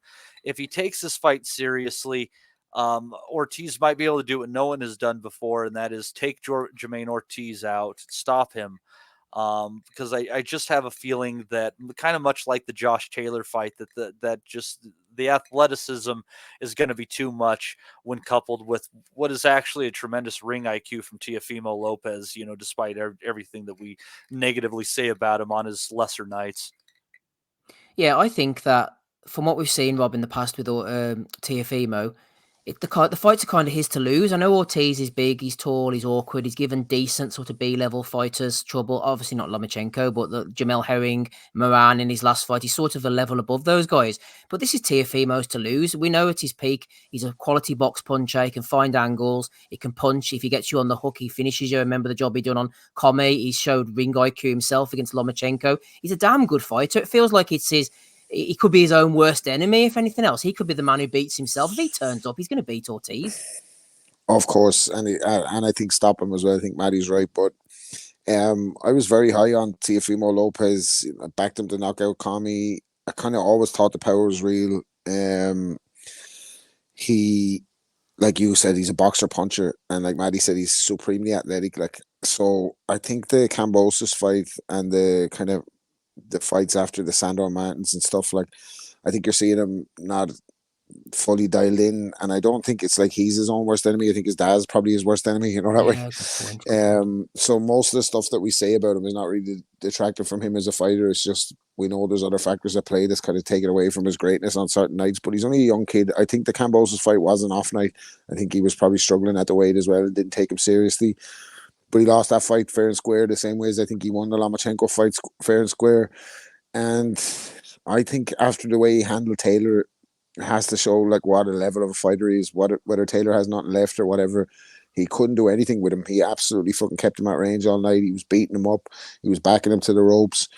So I think if he's on it, dialed in, and he seems to be, I think it's mental with him. Like, I think if he believes he's the best in the world, he'll go out there and blow everybody away. Like, you just got to keep him on that trajectory. I think he's had a lot of fucking... He's not the fucking sharpest knife in the drawer. That's the thing. Like, you know what I mean? He's had this situation with the missus, hasn't he? Like, the fucking whole divorce thing. He's trying to bring the baby in the ring and all that. The dad's everywhere. The bombed out Kamachi. There's tons of stuff going on with him in the background. But judging him as a fighter, hard to see anybody beating him when he's on his best night. Like, and yeah, it's good that he's active. So yeah, I back him to get the stoppage in this fight. I'd be going TKO before round 9. Like. Well, one fight I'd love to see, and they sent a contract to him, but he was injured. Subriel Matias, we know he's Puerto Rican. He takes a shot. He's gives quite one as well. Flat-footed. Him against Teofimo in the Garden in New York. I think it'd be class. Horny shit, that is. That's all I'd say. Fucking yeah, no, Matthias. We were speaking about him on the pod a couple of weeks ago, and I was like, I was getting him confused with someone or something. But yeah, no, I like he's ruthless. He's fucking. He can look bad in fights and then turn it around with power. He's there to trade. I think that's a tremendous fight. I'd give Lopez the edge in it. On boxing ability, but footwork. Yeah, the footwork and the long jab as well. I think if you can get off on him in early stages, he started causing problems. But be an explosive fight, I'm here for that. Like, well, as we've seen, the way that you win rounds off of Matias is by you keep moving around him and you keep your hands moving. At the end of the day, you got to try to keep him occupied. He's too long, isn't he? And he gets in and out too quickly. Lopez when he's at it, like he's good on his toes. You know, the question is, Rob. Yeah, you have to be able to hurt him, but the thing is, you also have to be able to do that for 12 rounds, and to be able to keep your feet and your hands moving the way that you need to for 12 rounds. That's Matthias is a boogeyman, isn't he? Like, if you don't, he's like Jason Voorhees. Like, if you don't get him out of there in 6 rounds, I can't agree with Matt. You can yourself, Rob. If you're getting pressured by someone who's just constantly hitting you or constantly walking you down, and you know you just kind of get them to back off. And eventually you're going to get dragged into that. You could get dragged into it, but I don't even think about someone backing me down. I'm back boxing training only 2 weeks, and I was doing the sprints last week. I'm doing it with Dean Welsh, and he goes to me, "How are those sprints, Rob?" And I was like, "Horrible, nasty, horrible. I feel like getting sick." He was like, "Yeah, but you get fit though, won't you?" And I was like, "Yeah." I was like, "Imagine fighting someone." Fucking hell. Hammy's not shortly, mate. Oh Jesus! Back again tomorrow. Fucking hell. Good luck. Lopez by just to let you know, Lopez by KO, Rob, is paying almost 2-1 right now. By decision, a little less than even money. I bet you're I over think that 2-1's worth of parlay, isn't it? And something else, Maddie. What else have we got in the mix there for a parlay? Maybe Pedraza to go over 6 rounds with Keyshawn. Do you want to curse an old man with my stupid betting? What do you have? Just trying to bait you in here, like the devil on your shoulder. What else? Who else is fighting next week? There you go, Matty. Lopez KO and that other fight to go over 6 rounds. What are you getting for it? Let us know. Oh, you're talking like 7 to 12 rounds. I don't know if they have the half betting yet. Let's see here. Let me log back in. Let me David. log back in. Classic. I was just looking at it. I put it down. I don't have to be looking at gambling all day long. I don't have a problem, guys. My God. While you're looking, Johnny says, ground. not convinced by Teo. Think he might have got lucky with Taylor being completely dead at the well, weight. I don't think we agree I with don't that. think so either. I think they're a bit of combination as well, but I think I agree with everything that Rob was saying. Lopez somehow mentally just got himself absolutely spot on for a fight. I think that's part of his problem. Mentally, he loses focus. You've seen him outside the ring. There'd been an absolute mental wreck, breaking down in tears, crying on his honeymoon type of stuff and that. I mean, serious shit, like Didn't we all? Serious mental health problems. And somehow on that night, because I expected Taylor to do the business, as you know, and he just No, he shelled him. It was his best performance since Lomachenko. He might have ruined Taylor that night, to be honest with you. He grew in confidence, Rob, as well, didn't he? He grew in confidence that night. You could see him visibly growing as the rounds went on. Yeah, it felt like he was back or something. I don't. He gave him a game. Was it Gordo or something like that? It was something. He was an amateur. That's how he kind of fought and then constantly on the move, hard to pin down.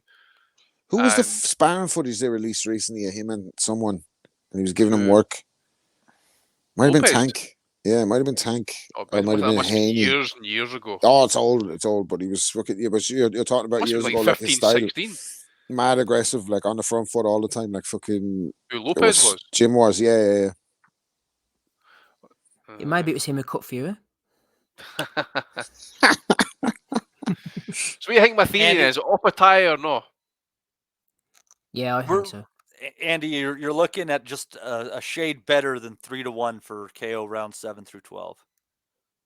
On TEOFIMO, is that? On the parlay? On TO. No, you don't have to parlay it. That's a single bet, sir. So do the single bet. Do the single bet and do Pedraza to last over 6. That fight to go over 6, and then thank me next week when you get your 4.5 to 1 payout. This is betting advice. Betting advice, Rob. Bet responsibly. It's like and drink guy on responsibly. UFC. Is that Rob's rolling in the Irish tipster?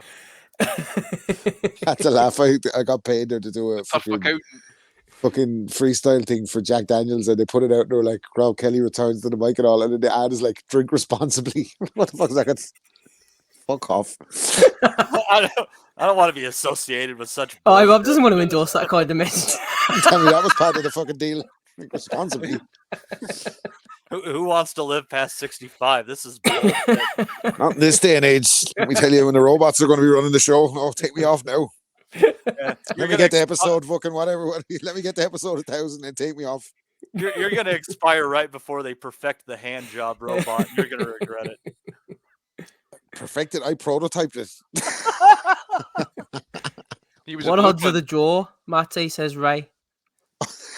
Draw for what? You've drawn in Ray. I'm not looking at the draw. That is probably about 18 to 1, 15 to Sugar 1. Ray Robinson. Oh dear, that should be good anyway. It's on a Thursday, Andy, isn't it? Is it the Super Bowl or something they were saying? Super is that Bowl's on this Sunday, weekend? I think, guys. So they'll obviously have other thing. Because they moved Shakur last time, didn't they? So that's a good precursor for this fight. I can't remember what that was for, but yeah, it would make sense. It was the Super Bowl final, by the way. Yeah, the 49ers and who else? The Chiefs. The Chiefs. The Chiefs. Where are they from? The Chiefs. Kansas City. Kansas City Chiefs and who else? Sorry, who else in the final? San Francisco 49ers. I was right. Go me. There you are. American football advice on a Sunday evening. Who you picking, Matty?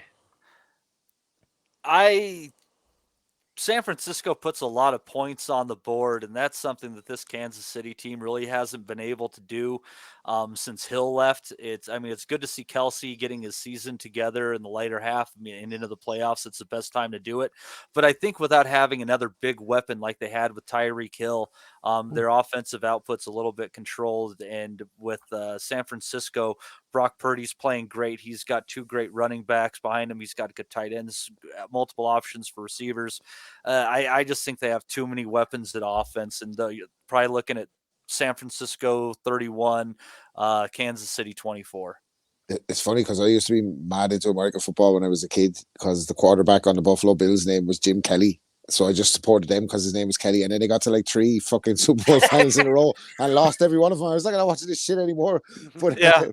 I was Thanks for telling putting the someone, luck of the Irish on him, Rob. yeah, no, and like I was at work, like, and I'm talking to these young lads, and I don't realize what age I am. Like, so I'm talking to these young lads, and I was like, oh yeah, I went to an American football game with my dad, like in like 1988, and they're like, what age are you? I was like, fucking hell, 88. Jesus Christ. That was a good team, though, man. Thurman Thomas was a hell of a running Thomas, back. hell of a running back. Best Buffalo Bills running back since O.J. Simpson. And he also had a better post career despite not getting into acting. You got to give him that too. There we are. How am I going to transition to Hamza Shiraz from this, Matty?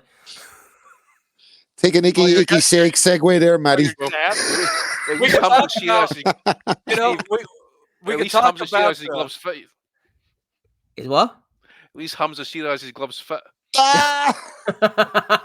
It don't fit you. Must have quit. Lovely stuff.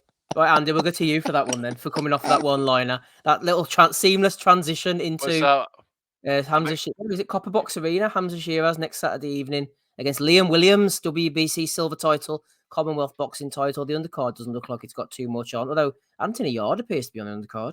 So's Carolit Torma, Sam Noakes, Masood Abdullah. Not worried about any of them. Hamza Shiraz 18-0 against Liam Williams. I think it's been set up for Shiraz to knock him out and move on to better things, probably. Possibly, mate. Again, it's all about what's Williams wanting at this point. I mean, it's a title as well, Commonwealth belt. He's doing it he's doing it at that level now. But again, it's ambition of what Liam Williams has got, and but the 2 big L's was it? Who's it? He lost to again? Eubank, and who was the other one? Demetrius Andrade. What's he done since then? Nothing much. Or is it like a fight or 2 back? So yeah. I personally think I think it will be go a few rounds, but I think Shiraz could possibly stop him running about the latter half of the fight if he. But who else is on the card? You see Anthony Yard. Yard's in a foot. That's kind of keep busy one. There's a Sam Noakes against Lewis Sylvester, kind of domestic level fare as well. Yeah, I think that's no great. Cash Ashfaq, he's back as well. Masood Abdullah. It's all right. It'll keep us going. There's a DAZN card as well at the same time, so we can maybe flip between the two. I'm breathless with anticipation. Tell me what's that card? It's a good question, actually. It's an excellent question, Andy. Here we are. Liam Dillon against Reese Bellotti and Shannon Ryan against Emma Dolan and Maisie Rose Courtney against Jasmina. I'll hand over to Maisie. There seems to be a lot of women on that card, so I'll hand it to. Well, hang on. We'll get to Shiraz Williams first of all. Rob, we'll get to you on that one. Williams is on the retirement road, says Danny Young. I thought he retired already, to be honest with you, Danny. I hadn't seen him in that long. Like, well, that's what I'm saying. I can remember the last time he fought, and I just seen was it Andrade? Last time I saw him, I think was Andrade. He got dropped the first round day, and he done well to hang in for the duration. He fought Eubank after that, Rob, and he's had 2 nondescript wins over journeymen since. Yeah, I remember thinking Eubank was going to beat him like a fucking piece of meat in a butcher shop. Shout out to Carl Weathers. I thought I remember actually the fucking DAZN card. I subscribed to that on the phone that night. I was staying in the mother-in-law's house with the missus after being at some 30th or something, and I was like wanting to see the fight, so I had to fucking subscribe to DAZN to watch Williams and Andrade for the free trial or whatever on the fucking to watch it live. Shocking.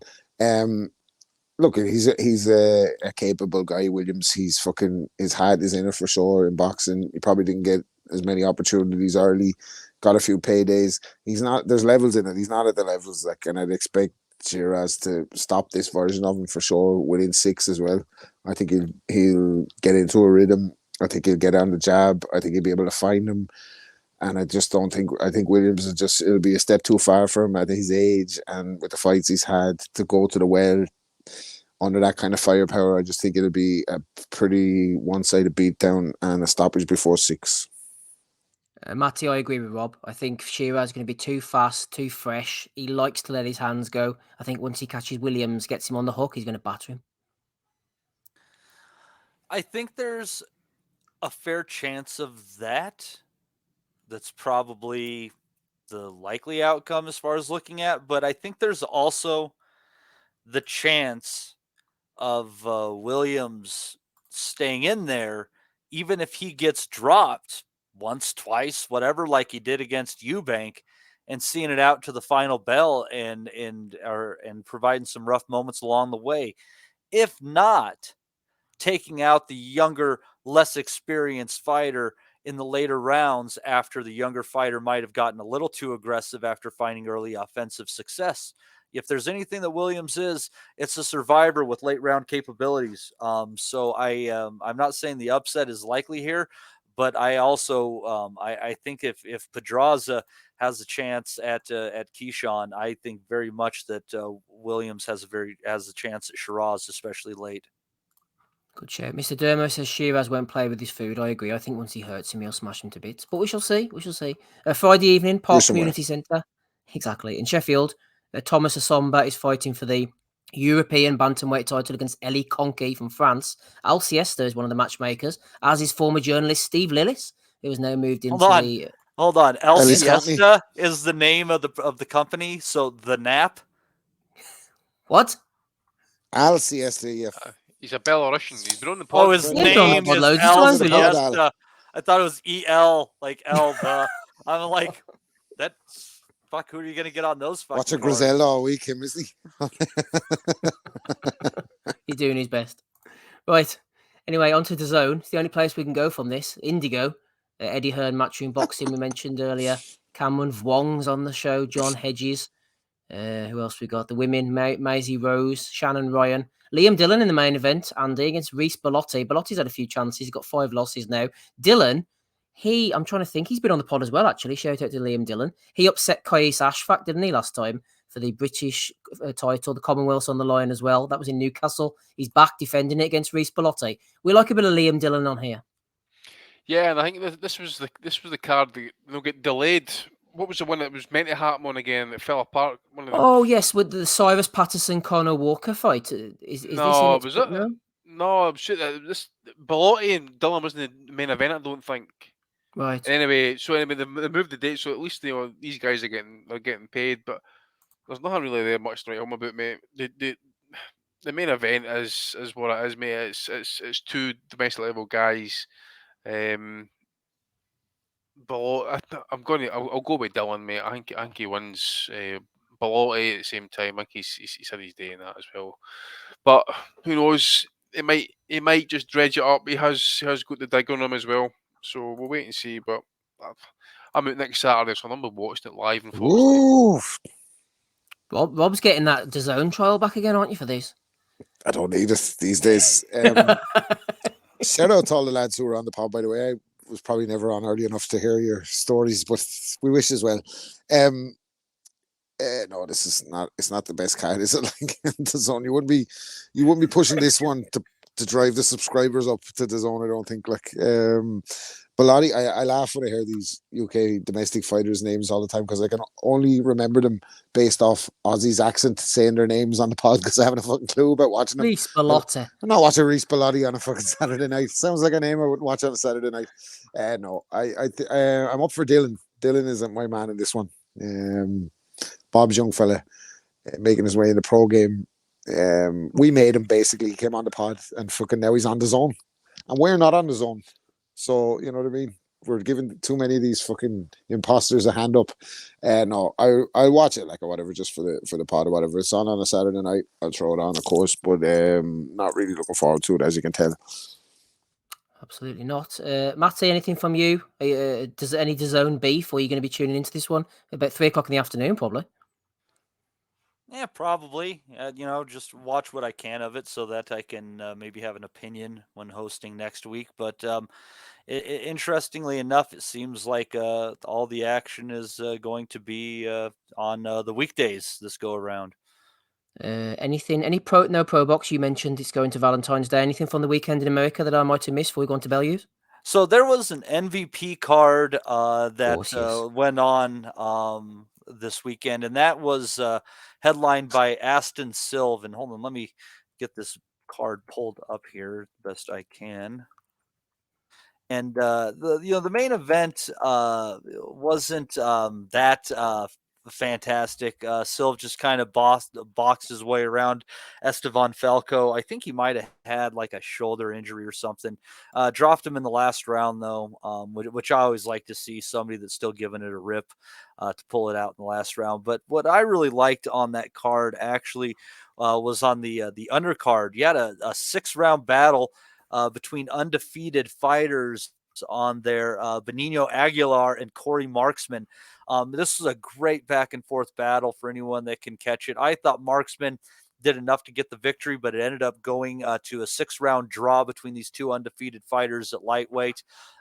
Really a bunch of good exchanges. Both guys seemed hurt at various times, but I just thought Marksman, given his last name too, the sniper. He's got to be the sniper. He was far more accurate and sharper with his shots and more hurtful, I thought. But I think the good story on this one was Julian Smith, known as the Quiet Storm, because he is deaf, coming in and beating undefeated Orestes Velasquez in what was a crazy fight where Smith hurt and dropped him early, and then Velasquez was able to kind of get his footing in the middle rounds, but it was doing it just like in the worst. Hold on.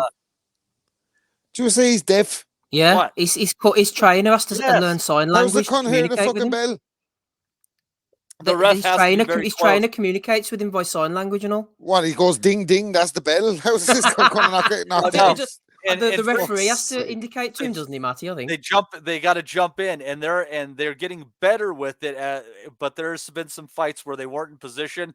Wait a minute here. Can't see this one anywhere. I'll be honest with you. By the way, Hell. I Does he hope get a this buzz on his shorts or something?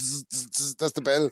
I hope this person gets signed by Eddie Hearn at some point, and he gets that post-fight interview, and Eddie's giving it all the razzmatazz, and then you've got the person in the sign language back saying what a load of bollocks he talks. His mom comes in and signs for him in the post-fight interview. It's a nice story. Good stuff. It really is. Wish him well. It is, and it was Wish him well, exactly. But so Velasquez started really holding in the middle rounds and just kind of disrupting it, and kind of ruined the momentum that Smith had been building. But then Smith just started throwing more as Velasquez was trying to tie him up on the inside. And in the 9th round, he just started busting him up, and he did catch him a little bit after the bell in the 9th. But I mean, considering that Velasquez went down a couple of times, had a point deducted, it was his corner actually pulled him out before the 10th round, giving the W to the Quiet Storm in again what was just a really crazy ass fight. Should have called him the Def Leppard. But what I really liked is when he was in the 8th and 9th round, when he was starting to really figure Velasquez out again, he was showing some swagger in there. He was shimmying, he was shaking. You got to give it to Julian Smith. It's a cool story. It is the Def Leppard walking to the ring with Helen Keller.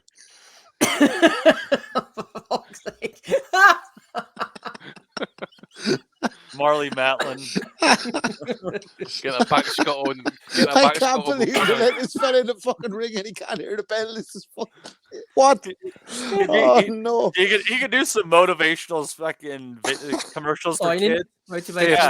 Steve, remember, if there's anything I would have thought, like, honestly, I'm I'm not against the kid. I want him to do well, but I would have thought, like, when you're passing the medical, being able to hear is one of the fucking prerequisites. Can you hear this bell, asshole? No.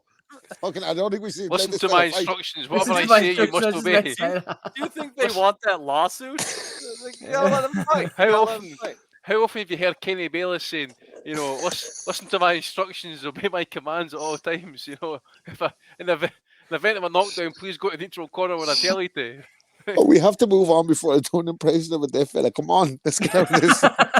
Steve, we need to get this guy. We need to get this guy in the podcast. That's what Danny Young says. It'd be an interesting listen. Maybe we could contact his management and see if we could send him some questions. Yeah, I'll leave that to you, No, we definitely don't want to be doing that. Definitely don't. Well, we could ask him nice questions. We don't have to be fucking dicks about it. Mate, just don't phone him. Right, shout out to Julian Smith. Anything else I've missed, Matty? I don't know. We're probably missing a lot of things on this show, Steve, but that's a lot. I think so. Longer, yeah, discussion. right. Let's get on to Value of the Weeks, for goodness sake. Episode 558. Rob's here. Andy's here. Matty. And me, Steve. I don't know what to play us in, but let's find something quickly. Oh, here we are. The Guardy will do. Yeah. One of the things on my list here to ask you about is you've got a massive tattoos on your legs, yeah? Tell us about the tattoos. All right, there they are. Oh, there we go. Wow.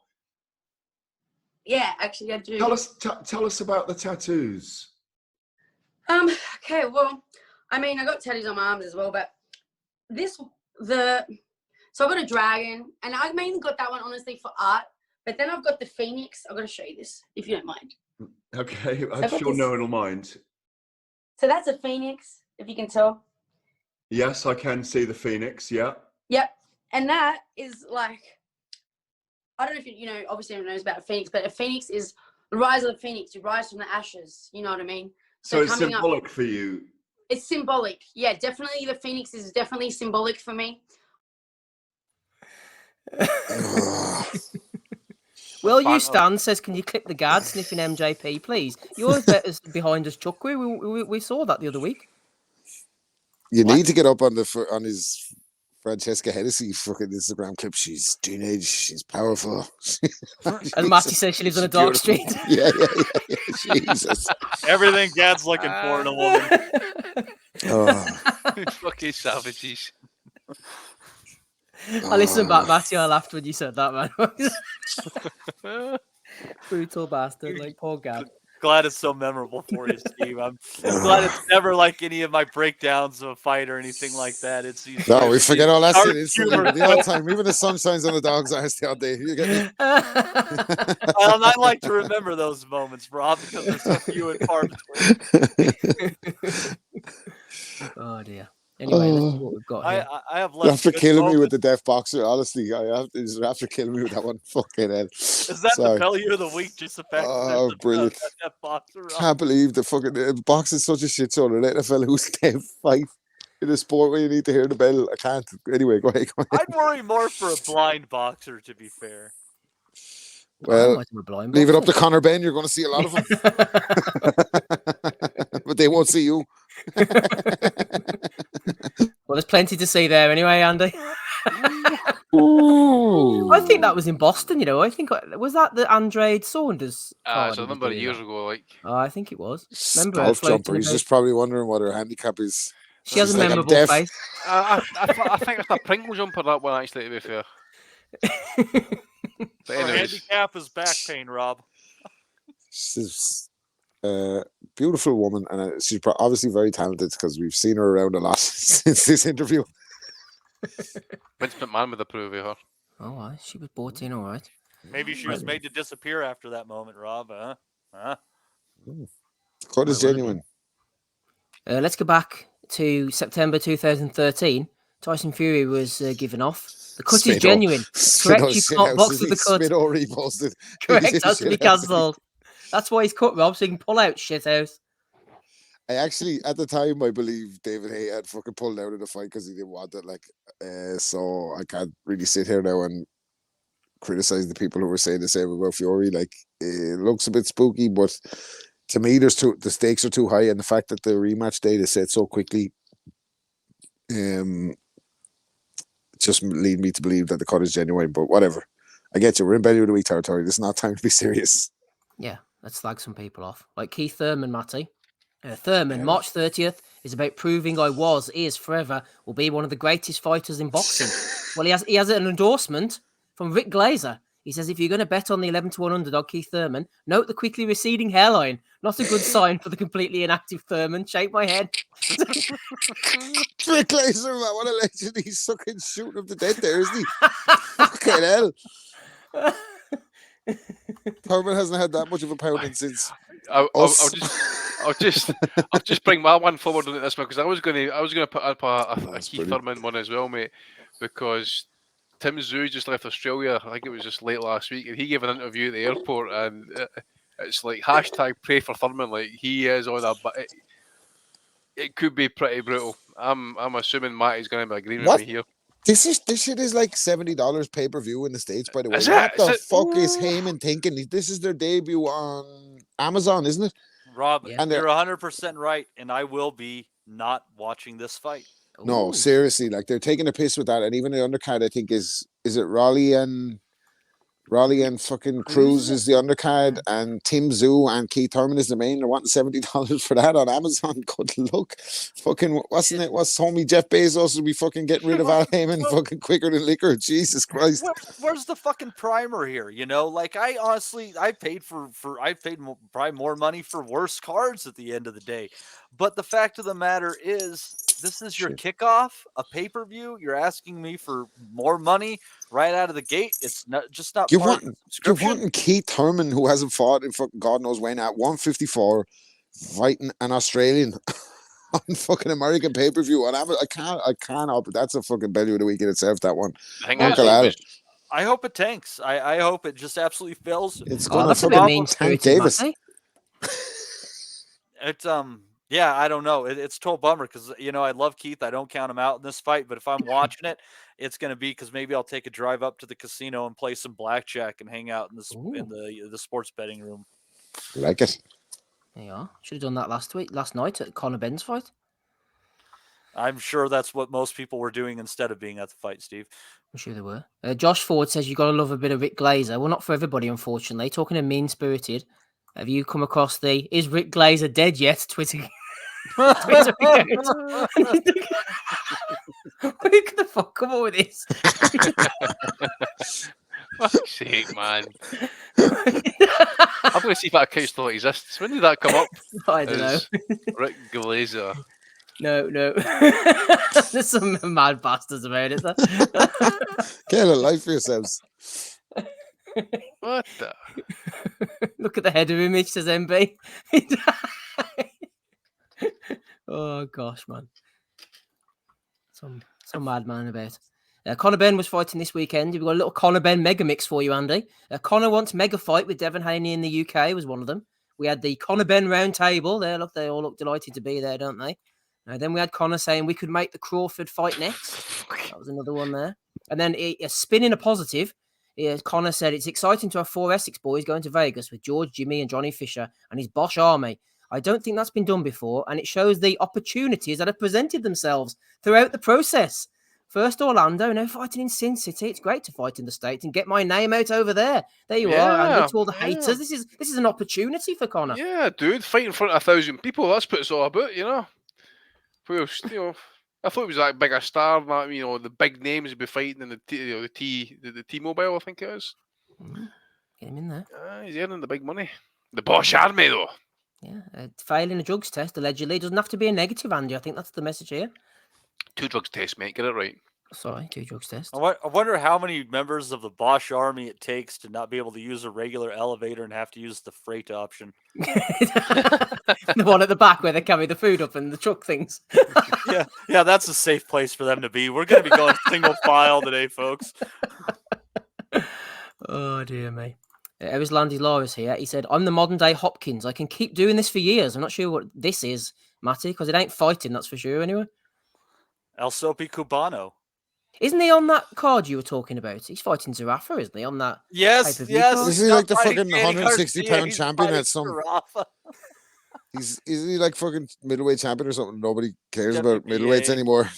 It's crazy. And you've got that Fundora's face, is he called Sergey Bohuchek. That's a decent fight. I've just seen it here. It's not a bad. I'm telling you, it's not a bad card. The bullshit is asking for a pay-per-view out of the gate to introduce yourself as a platform for boxing. Suck my dick. Yeah, but see, they also got caught out with that as well, because that's how they started it off, free. Remember, we used to in the very early days of the PBC, we used to get it on the ITV over here, and then it just... I think we only got 1, maybe 2 cards ever, didn't we? Do you remember? Yeah, I think so, but one of them was quite a big fight, I'm sure. Wasn't Cruz Javonta on, or that was Channel 5, wasn't it? I think showed that. I can't mind. They did, you know. That's more recent memory after they've done some things. The kickoff, when over here, I mean, they had it on like 4 different channels, and it was ridiculous. Like you could see like none of them over where you guys are. Yeah. What a shame. Here's one for you, Rob. Shakur, I know you're a big fan. Well, Navarrete's promoter isn't. Navarrete's promoter on Shakur Stevenson. He's more boring than Mass at 3 in the afternoon. I'm not sure which one I want to go to be honest with you. I don't know. By 3 o'clock, you can get a pretty good buzz on. I'd say 3 o'clock mass is more fun in the morning. I'm what they call a lapsed Catholic, aren't I? Like, so I don't fucking really subscribe to the views of the church or whatever. But the odd time I have to turn up for weddings and funerals, but I always get confused at the part where you have to kneel or stand up or whatever. So I just end up like slumping back onto the seat. My missus making faces at me and all that because I don't know the routine. So don't come to me about mass at 3 PM. I don't know what the fuck is going on. Last time I was in the chapel was at my uncle's funeral. He's fucking my other uncle, seen them going running about the coffin with the holy water and sprinkling about the place how they do it with that kind of, I don't know what he is, but they're fucking throwing it at the coffin. It fucking landed on him. You thought he was going to fucking melt. Well, one of the last ones I was at was my uncle's funeral, and he wrote his own eulogy. He got his son-in-law to read it out, and I said, That's awesome. Thanks everybody for coming, and if you didn't make it, don't worry, I'm not going to be at yours.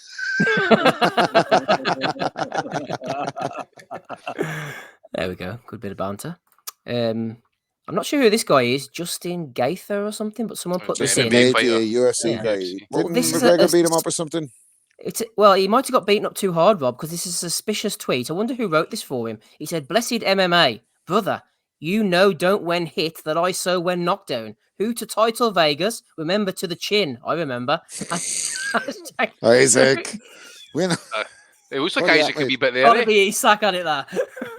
You worry like if this is a religion that's spreading or something and we're getting caught off guard. like BUATSI and Aziz, two bums. Two bums. Oh dear, yeah, I think Isaac must have written that one. It's happening this Saturday in Santa Cruz, Bolivia. Saul El Phoenix Assassino Farah faces Rosendo Mercado for the 9th time in a heavyweight grudge match. This time it's personal. I think this time might be the time Rosendo has his number. Yeah, and by the way, it's their 9th time meeting, and I think Rosendo's current record is 2-10.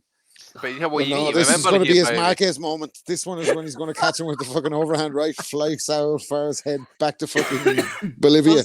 Was this the asshole that kicked him when he was on the canvas? Let's hope so. Oh, it might have been. I don't think it was. That was a debutant MMA fighter who didn't know that you're not supposed to kick him when they fall on the ground, wasn't it? That was Pedro. Somebody called him. You got to ask the major questions: who is the promoter? Who's the referee? Who's the judges in this fight? Oh, hang on. The fight has. It's not even on BoxRec. Nothing's on BoxRec since 2020. Who for Saul Farah? Yeah, the last. He's not paying the sanction fees. All right, the last fight is against Rosendo Mercado. I'm not sure which fight that was in the. It was a 12-rounder in 2020. Are you trying to say Saul Farah has made off with the fucking sanction fees from the Bolivian Boxing Association, Steve? Is that what you're trying to get at? Well, you know the way on BoxRec, Rob, you have like Box Pro, Amateur and stuff. On his, you have Box Pro, Referee, Matchmaker, Promoter. They're all the tabs. I love the way it's called. Riesgo Total, and the two lads, like one looks like a young Billy Joe Saunders and the other lad looks like Douglas Murray. They're going to have a fight on the fucking undercard, these two. Hi, Farah is refereeing all the fights between the guys so Farah has like 15 fights with Esteban Hillman Tababari, and then he has another pile of fights against Cesar Mamani, but he also refereed a fight between Tababari and Mamani. Shit to do. You remember that time Nothing suspicious there. He launched his belt at somebody in some shitty weekend of conference room, and it sounded like a fucking brick hit the wall. Dirty bastard. Sounds like a fucking wrestling match where like the other one guy will end up getting dropped and he'll be counting, and then do you know what it sounds like? It sounds like a great life. Pile drive him. It sounds like a great life, don't it? Like you're making up your own heavyweight titles and all. You're going off to fight for him. You're refereeing. You come back to what you do for the week. I just won the fucking Bolivian heavyweight title, baby. I'm fucking going places. Do you know what I mean? It's like fucking. He's fucking creating his own reality, kind of, isn't he, Saul Farah? Like. Well, and I'd bet dollars to donuts that more people will be at this event than were at Conor Benn's fight. Probably will be, to be honest. Conor Benn probably called for him pretty soon. Pedro Tabarez, Andy. That's the one. Pedro Tabarez. Yeah. He's the guy. All roads lead to Saul Farah. Yeah. Oscar De La Hoya, congratulations on what you accomplished, Shakur Stevenson. Now time to vacate the title. Really enjoyed your career. Good man, Oscar, you fucking fake ab having shit out shit. Oscar knows the score. He knows what's all happening. He'll be back once he's got. He might return yet. Someone pitted him prime for prime. against Campbell Hatton, the boxing hoe. Yeah, I'll The tell you one golden thing, shower versus the golden boy. it would be interesting to see what Eddie does with him next, because he can't be far off. I'm not going to be tempting fate, but but if Eddie can't get him winning semi-decent fights this year, he's going to be looking at releasing him, surely. No, I don't know what he's going to do with him. Put him in against Conor. Hatton versus Ben. Nah. But Hands Conor are would foam probably tell you. against. But Conor would probably tell you that Campbell's has only as many fights as Conor has knockouts. Why would he do that? Hands of foam versus hands of clone. Good old Conor. He's loving life. Right. Can't break an egg versus the king of eggs. Good stuff. Malignaggi believes Kambosos will get dominated against Lomachenko, should retire afterwards. Kambosos wasn't too happy. He said, and I believe you haven't been relevant since 2013, when AB took your girl and belt. You've been beaten up by MMA fighters in bare knuckle and sparring and kicked out of events since. You believe your own bullshit. Got one thing right, though. Kambosos depositing another hefty check. I tell you what, he took that personally, Kambosos. Stop bragging about my side piece. Like, pussy. Just on Polly, right? Go on to the Pro Box TV YouTube account and go back to run about the fight. They were talking about the stoppage with Tony Weeks. Remember that shocking stoppage? What fight was it again? Anyways, Paulie goes on about actually asks the question if Tony Weeks has got a gambling addiction. Right? It is fucking hilarious, man. Oh, he's a mental case. Yes. As in terms of calling the sport, he's the best in the biz. By far, I think he's the best analyst, best commentator. He goes off in some fucking rabbit holes. He's a man. People forget in the aftermath of him losing to Broner when he had them. Stop bragging about my side piece. You don't get pussy.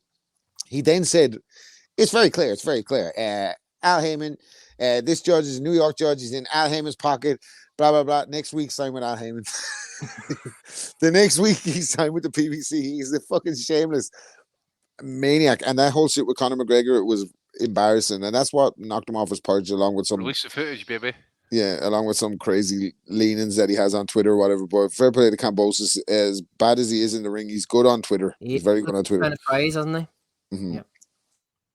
Yeah.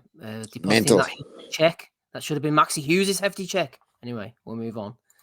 Yeah, you could have had Lomachenko in the UK. You guys got fucked. Well, he came before to fight. He came fight Luke Campbell, didn't he? Mm-hmm. Campbell did okay in that fight. He did indeed. Yes, absolutely. Who wins? Fan scorecard. Ben 15%, Spence 85%.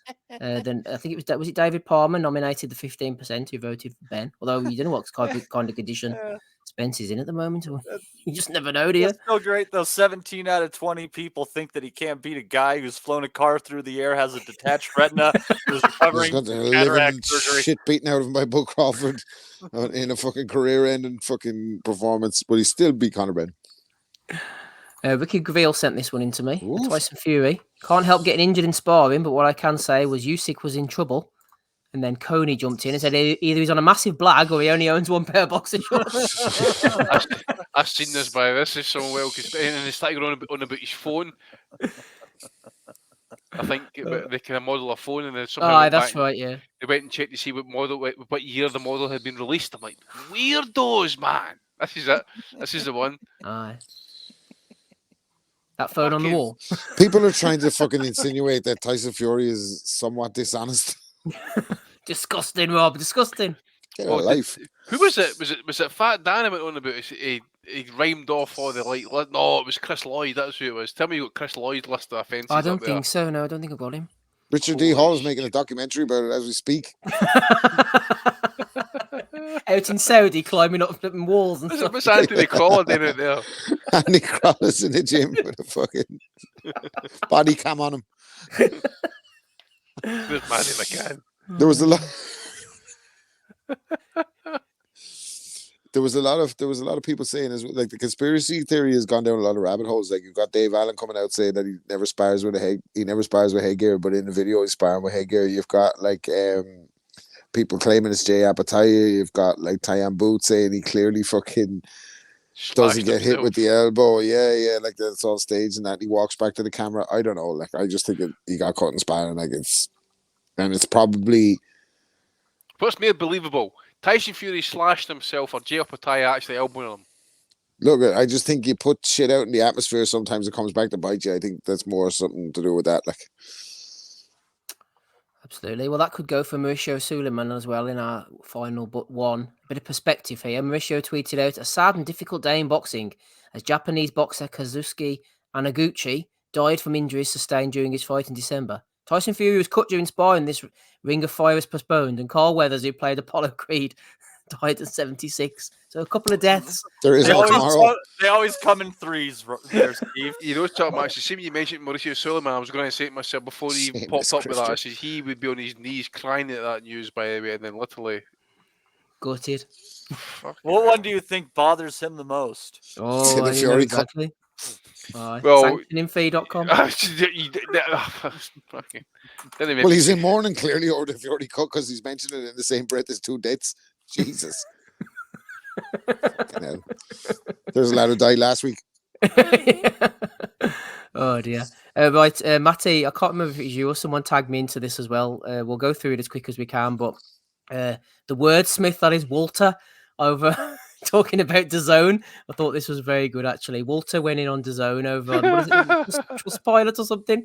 He says, a standing ovation for DAZN, masters of the subscription bait and switch. And then he says, congratulations, DAZN, you've earned a full 5-star rating from me, but not for the reasons you'd hope. I'm awarding you for being undisputed champions in the art of misleading subscriptions. Take a bow for your exceptional performance in the world of subscription deception, entrapping customers like myself into a 12-month maze with no clear exit. And then he got chucked into them. He says, I thought signing up for a one-time boxing event was a straight jab, clear and direct, but in a twist more complex than any fight strategy. I found myself caught in a 12-month chokehold, draining funds from my account monthly. He goes on, does Walter. Don't mention you're feeling scammed, etc., etc. Sneaky fine print. They draw you in and lock the door, so be wise and keep your eyes wide open, says Walter. He goes on again. He says at the end, with their rapid-fire chat closures and stonewalling tactics, one can't help but wonder if they're not just machines programmed in the art of customer discontent rather than human beings capable of empathy and assistance. There you go. That is some fantastic. That's funny, by the way, because someone I was searching the Conor BENN fucking name last night on Twitter to see what American Twitter was saying, and they're all flaming him. But somebody was like, "Hey, DAZN, I paid for this service, and I keep sending you my bank statement to show that you're taking the money, but I'm receiving legal letters. Please sort this out." So not only are they locking people into contracts, they're chasing them for the payments as well. Fucking cut them off at the source. Change your bank account. Just block their fucking exactly. This guy's go going to too the far. bank and just go to the bank and tell them to fucking end the fucking payments. Fuck Jesus, man. Exactly. Take it back to the days of Box Nation. You know how to do this, boxing fans. Yeah, the Box Nation. But there you go. That's Walter anyway. Right. Box Nation was like the mafia. You were never leaving that, man. It was fucking. There's only one way out. You remember a few years ago how there were just multiple documentaries that came out within months of each other about the Fire Festival and all the fucking bullshit behind it. Don't you get the hunch that there's going to be a bunch of documentaries about DAZN in the coming years? With Eddie. No one will see him.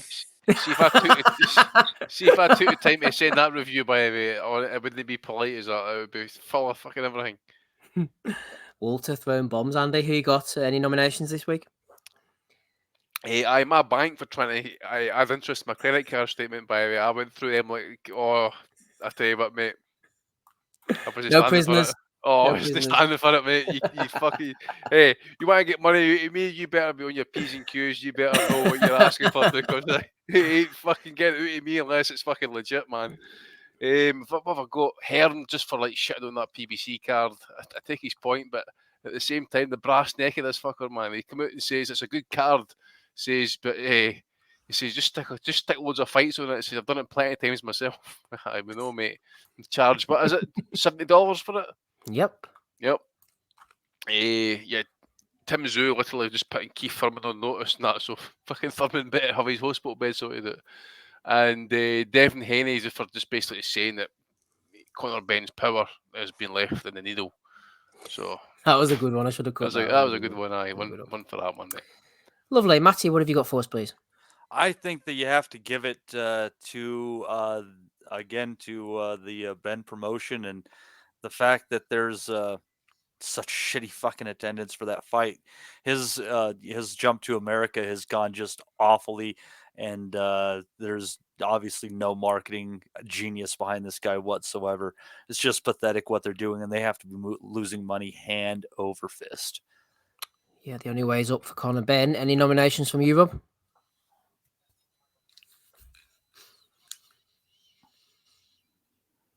Yeah, just Conor Benn for his response to Josh Kelly when he was like, "You're not." Josh Kelly was like, "I could cook." Conor Benn, and he's like, "Stay cooking in those leisure centers you're fighting in. You're not relevant." Not really realizing that he was fighting at fucking the only time Dan Raphael would see him at when they have the buffet in Las Vegas. Like, he's fucking fighting at 1 o'clock in the afternoon, talking about fellas not relevant, and he can't knock out Pistol Pete. So, hands down, has to be Conor Benn, the most unlikable fighter in boxing today, as it stands. Good stuff. Right, let's go through them quickly before we make our picks and get out of here. Nothing from Oz. Tyson Fury got nominated. The cut is genuine, says Tyson. We had Thurman. Rick Glazer going in on Thurman. The Rick Glazer account as well. We've got Con talking about Haney. We've got the round table. Crawford got a mention. Opportunities arising. Opportunities for Lara as well. He can keep doing this, he says, till the end of time. Shakura down on his knees. Listen to old Justin there with the Isaac Lowe tweet. We had Saul Farah against Mercado for the 9th time. We've got Oscar going in on Shakura. Oscar against Hands of Foam. We've got Cambosos owning Malinage. The fan scorecard. Sly Eddie. Fury with his boxer shorts. And Mauricio Suleiman failing to read the room. And the old bait and switch from Walter there with the review for DAZN. And the ones the boys threw in as well. Andy, who are you going for this week? Episode 558. I'll go for Fury, mate, just for the banter. Go for Fury this week. Who are you going for, Matty? Conor Benn, come on. Ooh. Conor Benn and Matchroom. Might as well put them together since they just have to. Yeah, but it's becoming a bullying segment, this, mate. If we can keep voting on Eddie and Bully stuff. of the week. Fuck it, I'm taking it back. I'm going to vote for Conor Benn as well. Fuck it. There you go. There you are. I'll throw in mine as well. Threesome. A bully in. Rob, are you going for? Oh, Vince A bit of bullying never hurt anybody, but just be careful of this guy's mental health when you're talking about him. You know what I mean? He's very fragile. So, but yeah, it's got to be Conor Benn. Morgan again, national TV. Yeah, you just got to, it's like you're walking on eggshells, right? I mean, see, next time you get Conor Benn and Piers Morgan having an interview, it should be fucking pitted on the X-rated channels because you two twats fucking sitting right there, man, on national television. Get them on the fucking Just X-rated a channels. big baby, isn't he, Conor Benn? What's Devin Haney saying? Christian Magazine put 32-page dossier. Fuck off, shit. Fucking heated seats, asshole. He's struggling in Vegas. He might not have a title, but he has a bit of a boost this weekend after his 12-round win over Peter Dobson. Conor Benn and Matt Shroom and Eddie, you are the Bellew of the Week winners for episode 558. Ecstatic. Excellent there from Conor. Excellent. Shout out to David Palmer, our sole super chatter. If you want to join him throwing a super chat next week, like, subscribe, do all those beautiful things. Patreon.com/Boxing Asylum if you want to join the Prediction League, the WhatsApp group, and all those other bits and pieces. And that is where we shall leave it. Thank you very much to Rapping Rob Kelly for jumping on, to Matty D. Leonardo, Andy Patterson as well. Matty will be in the red hot seat for episode 559. Stay safe out there, everybody. Shout out to everybody in the chat and everyone listening through the week. I've been Steve Wellings. Catch you all again, same time, same place next week, and bye. We'll never forget. I think that's good happening.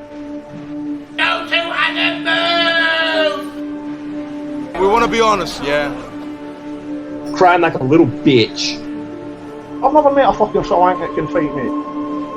I fell asleep. You're a fucking bum, you're a fucking asshole. Grumpo fucking Steltskin.